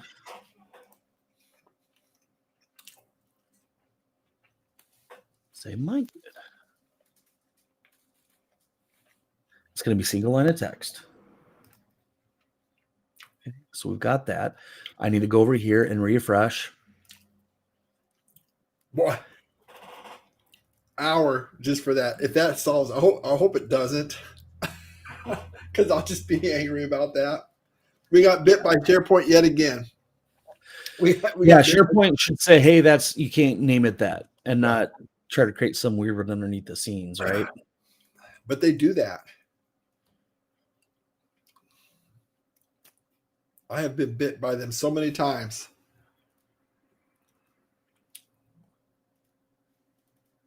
So it's funny. I refreshed the data source and Okay, I'm going to delete this other one just called GUID. Yeah. So it's not even in there. So I'll get errors, and then I can just fix all the errors. Okay. And now we'll refresh.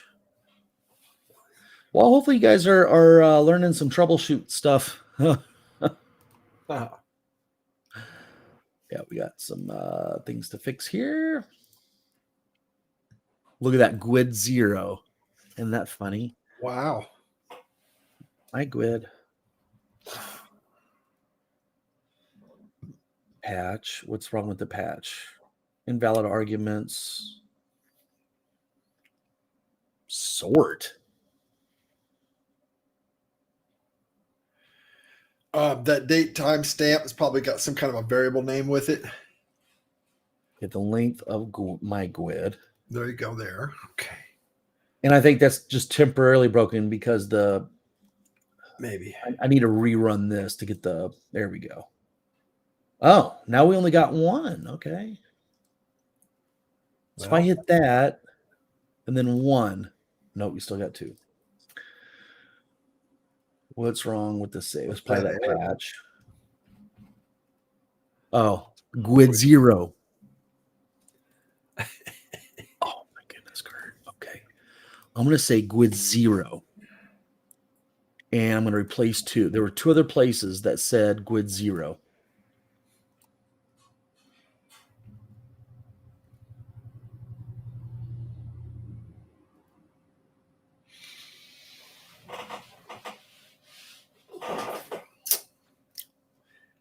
This just isn't this hard. What? It's not supposed to be. It's really not, man. Okay, so we got my GUID there. And then we got a blank above that. So. Okay, what if I were to do this? Comment this out. Yeah. And I'm not going to mess with this either. Okay. I'm just going to say defaults on the collection. Mm-hmm.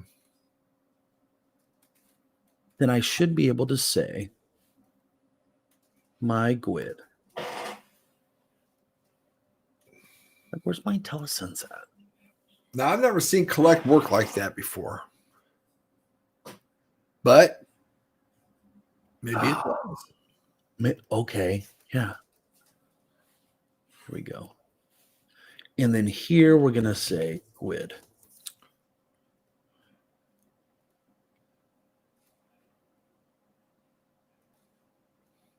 Now that should work.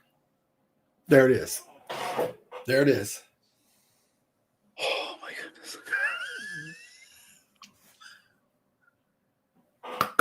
So Ramesh, maybe Ramesh was onto something here. He was. All right, 1, 2, 3, and 4. Now, does this code work? Delete 2. Oh, where it works. Oh my goodness. So I was right in that we had to put it in the collection first, and then but boy, we had to get around the merry-go-round a couple, 2, 3 times on that one, didn't we?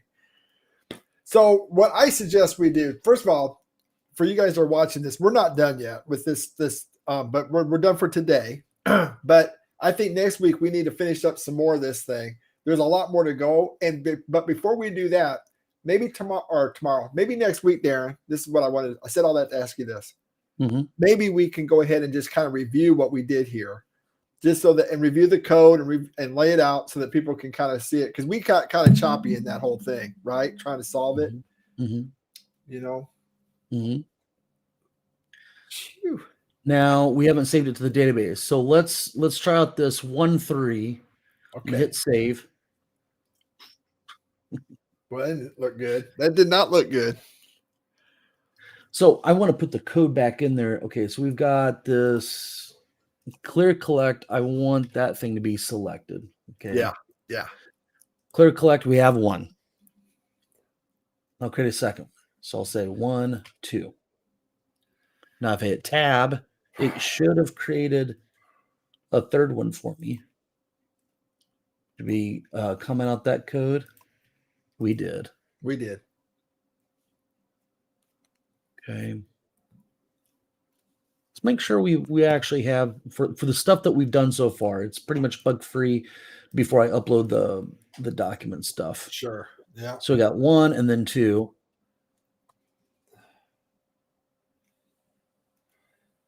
There's 3. Tab. See, it's not creating the new one. new one.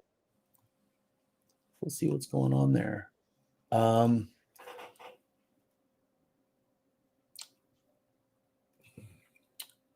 It's icon new row. Only on change, I think what we need to do, there it is. There's the select. If there's no records in there that has the title, we need to check is what's that count? No. The length of that.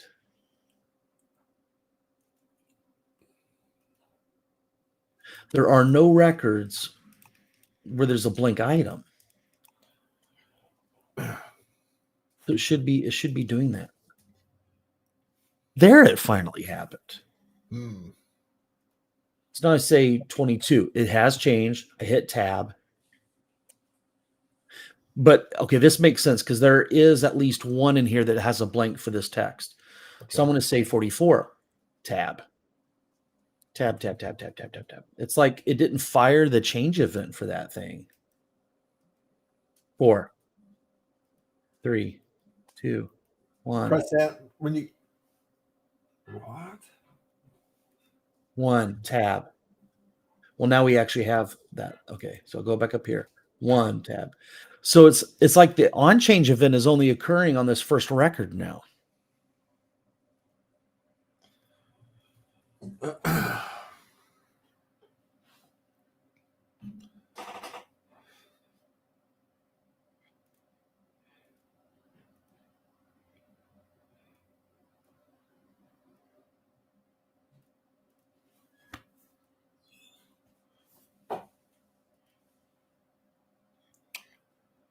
Well, we almost had it.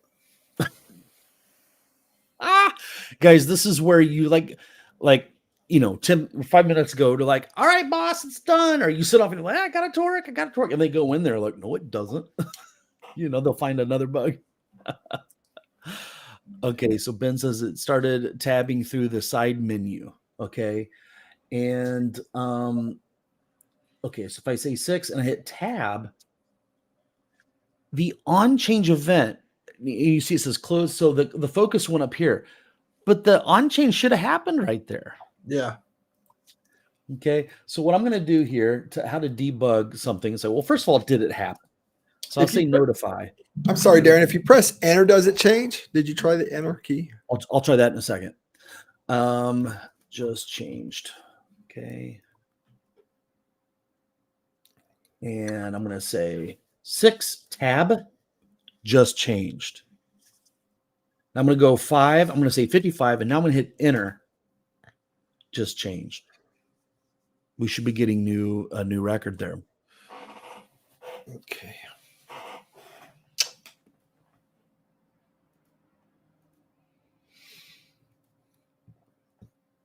Patch.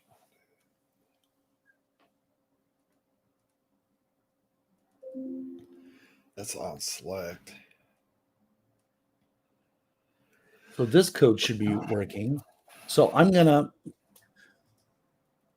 want to say notify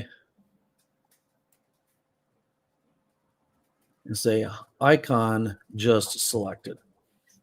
So we'll see if that actually happens. Okay. So if I say 4 and hit tab, it just changed. 55, enter, just changed. Yeah, this icon really isn't being selected. Nope. As we would That's our condition in there. I mean, if I copied this code, I mean, it really should be happening. And I put it right. Well, I would put it right here instead of that select. So that if condition is not working, then is it? Something.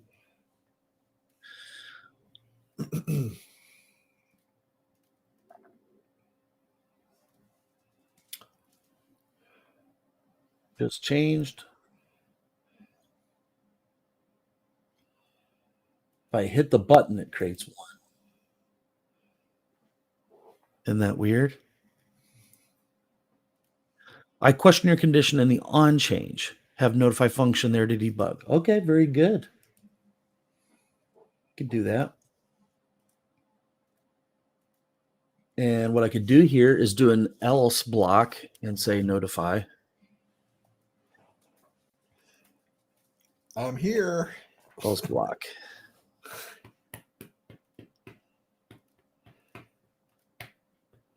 Start fresh. Icon just selected. Okay.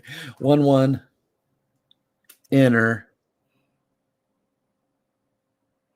Just changed. Okay. Now we knew that, like, the first one, the on change for the first one would work, but on the other rows it wouldn't. Enter on the 22. There's the else block. Okay.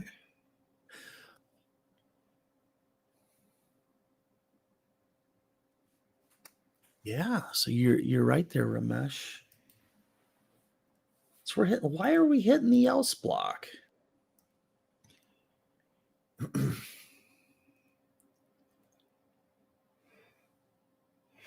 Count rows isn't working the way we want it to.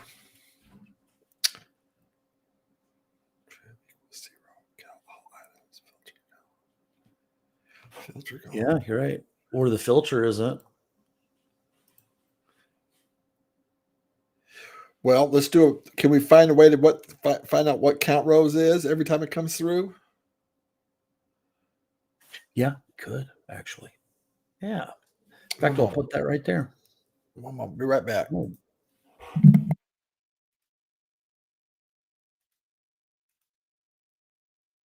Three. I'm waiting for that notify to go away. Get away, go away.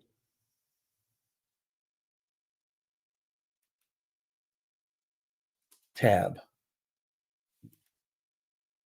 2. Tab. So it's giving us a 1. Supposedly there's 1 in there that is blank. Okay. 3. Tab. It's given us 1. There is supposedly 1 in here that has a text box with a negative, nothing in the text box, which isn't true. Every single item in here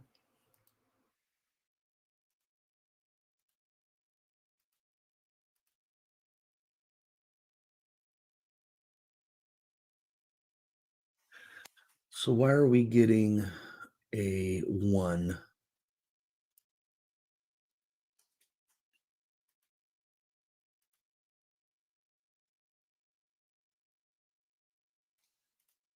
I'm going to put this right.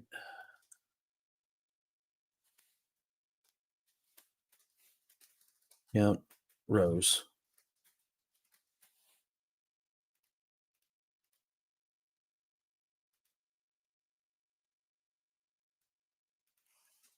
One, enter. Now there's 1. 2. Tab. Now there's 0 down here. Isn't that interesting?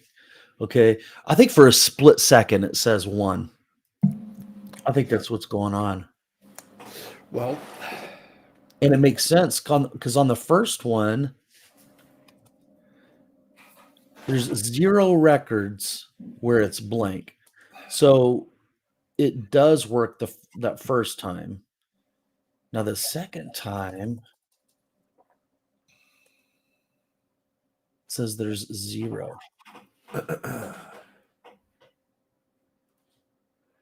You know what I'm going to say is I'm going to say greater than 1. Greater than 1. Start fresh. I'll say 1 tab, 2 tab, 3 tab, 22 tab. Oh no. 33 tab. But what's weird is we always get 4 tab, 5 tab.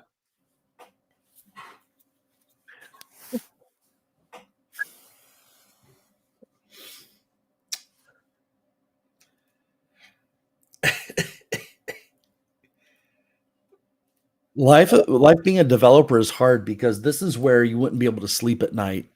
Yeah. You'll leave your office and talk to your spouse. Hey, it's time to go to bed. Yeah.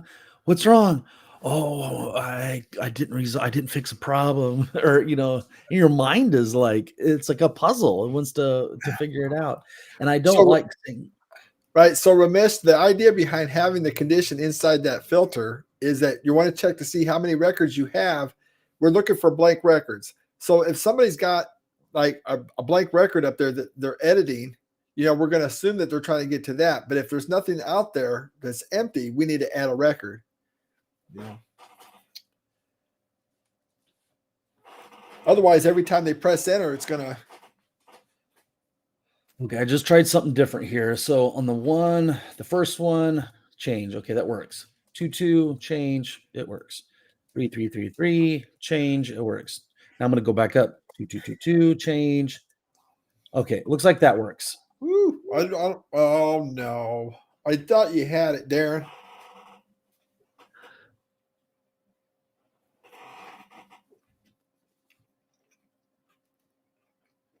Increíble.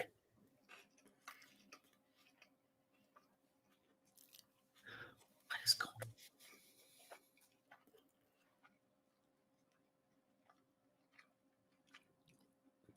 You know what I want to do? This will be interesting, Kurt. What did we learn earlier today? Slider. Boom. We have a Key press slider. event. We're going to do a key press event. And I'm going to say the default is that. And on the on change,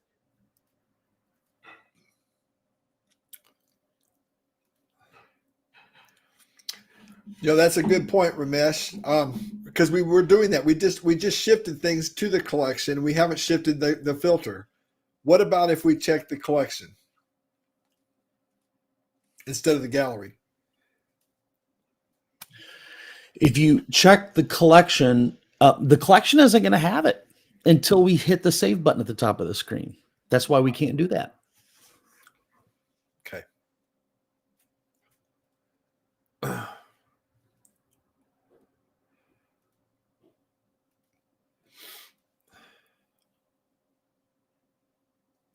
All right, so I'm going to pretty much get rid of this because I think I've got a better way of handling it. Okay. Here we go. So the only thing that the on change event does is it patches the item. And I don't want to update the GUID. It already has a GUID. So I'm going to take that out. Okay. It's going to update the timestamp and whatever title that they put in there. And it's just going to update the collection. So I'm going to run this from scratch. No. Oh boy. Did you see that? It's still running, boy. Kurt.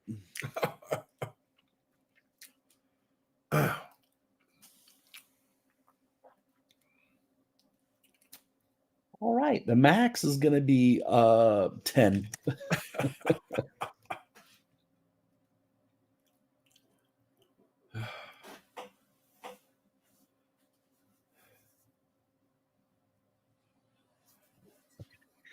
So then I'm going to go over here on the on change and put that back in. Okay.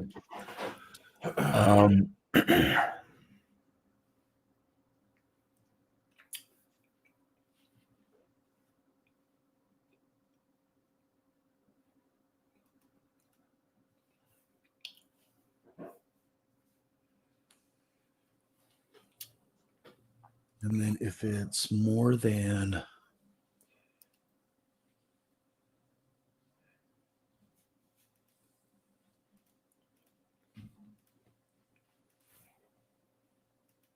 that's the default number.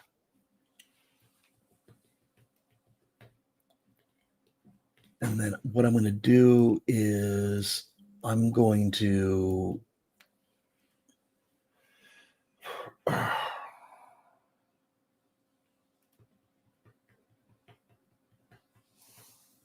when it changes,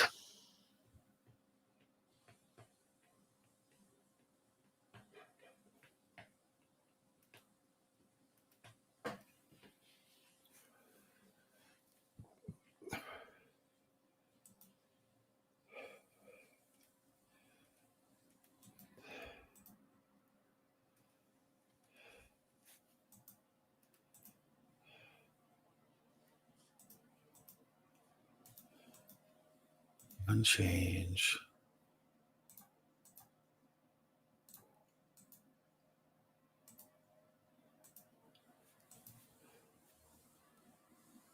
But every time I add a new one, it was firing the change event. Right.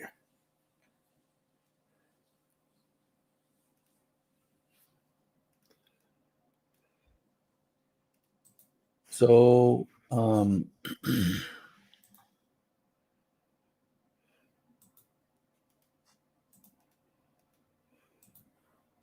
yeah, there's like it's stuck in a loop. Mhm.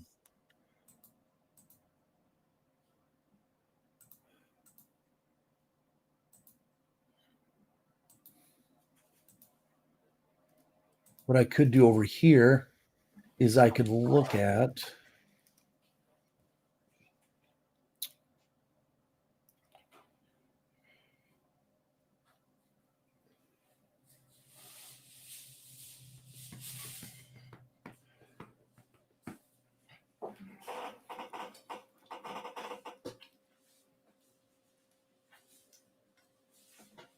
that updates that.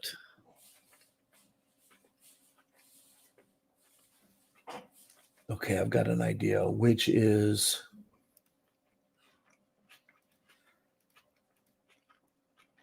where the length of that is 0.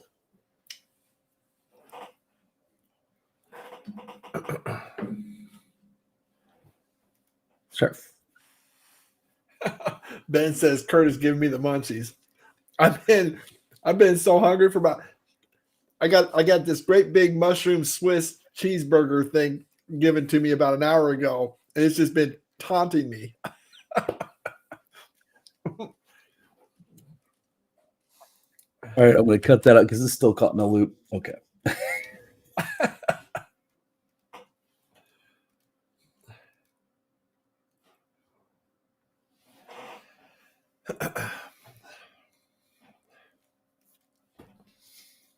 Yeah, I'm getting hungry now too.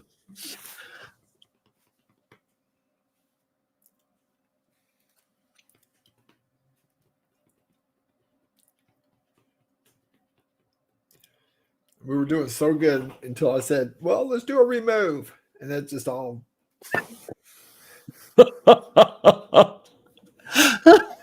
You're right.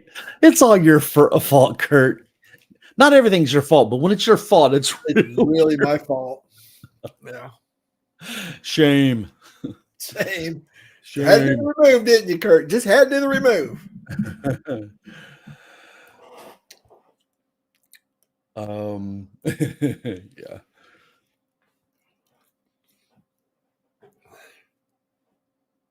Okay.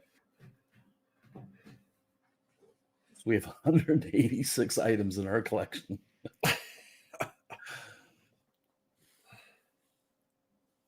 We've got So Logan says, just join. What are we in the middle of doing? Would you care to try to answer that? I don't know. What you know what? If this is over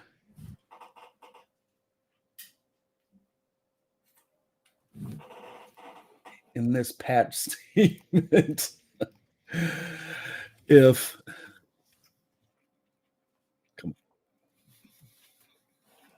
that is over 1, Mhm. If it's less than 2, then do the patch. Wow. Clear collect.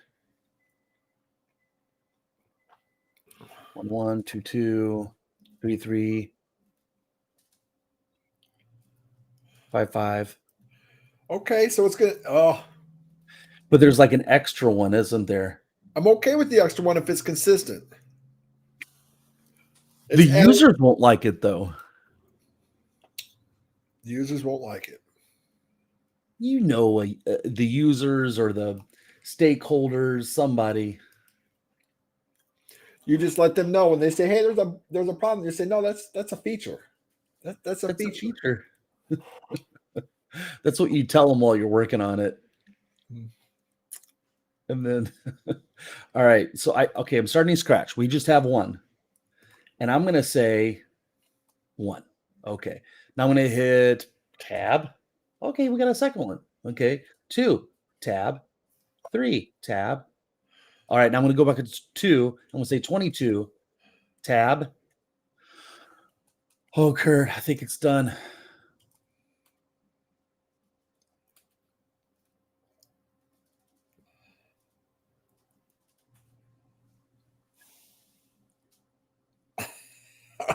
I thought Kurt was a vegetarian. Vegetarian. I've changed now since this. This program made me change, Jan. Some gray hair. I used to be, not anymore. It's a good thing I don't drink. Got the power, Darren? Who's got the power? I got the power!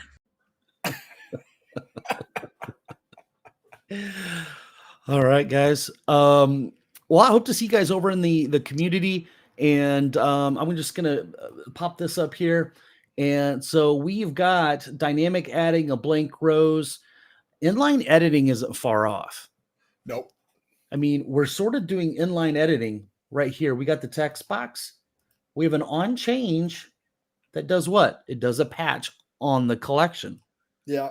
Well, what you could do is on that, we could call this save. Okay. And in inline editing, you probably don't want to we are saving. You want to do saving in inline editing, but you probably don't want to do this remove if and like clear it out. You know what I mean? Right. I think we clear everything out on the create call. So, I mean, if we took that out and I were to run this and I were just to hit save. Okay, we got duplicates and stuff. So the inline editing we'll need to do something and take our time doing that and not try to piggyback that off of that. So that'll probably be the next one there. I do have a favor to ask of you guys though. And YouTube thinks you're gonna like this video next. Let's see if they're right. Anything helpful out of this, a comment or even a like really helps the channel and lets people like you know this is good content. Much appreciated. I at first clicked on the wrong one, then I clicked on the right one. Now I'm going to click on the other right one. And YouTube thinks you're going to like this video next. Let's see if they're right. Or you can select this playlist, which I've selected for you based on the content you're currently watching. Guys, got to hurry. Click one of them. Otherwise, YouTube's going to auto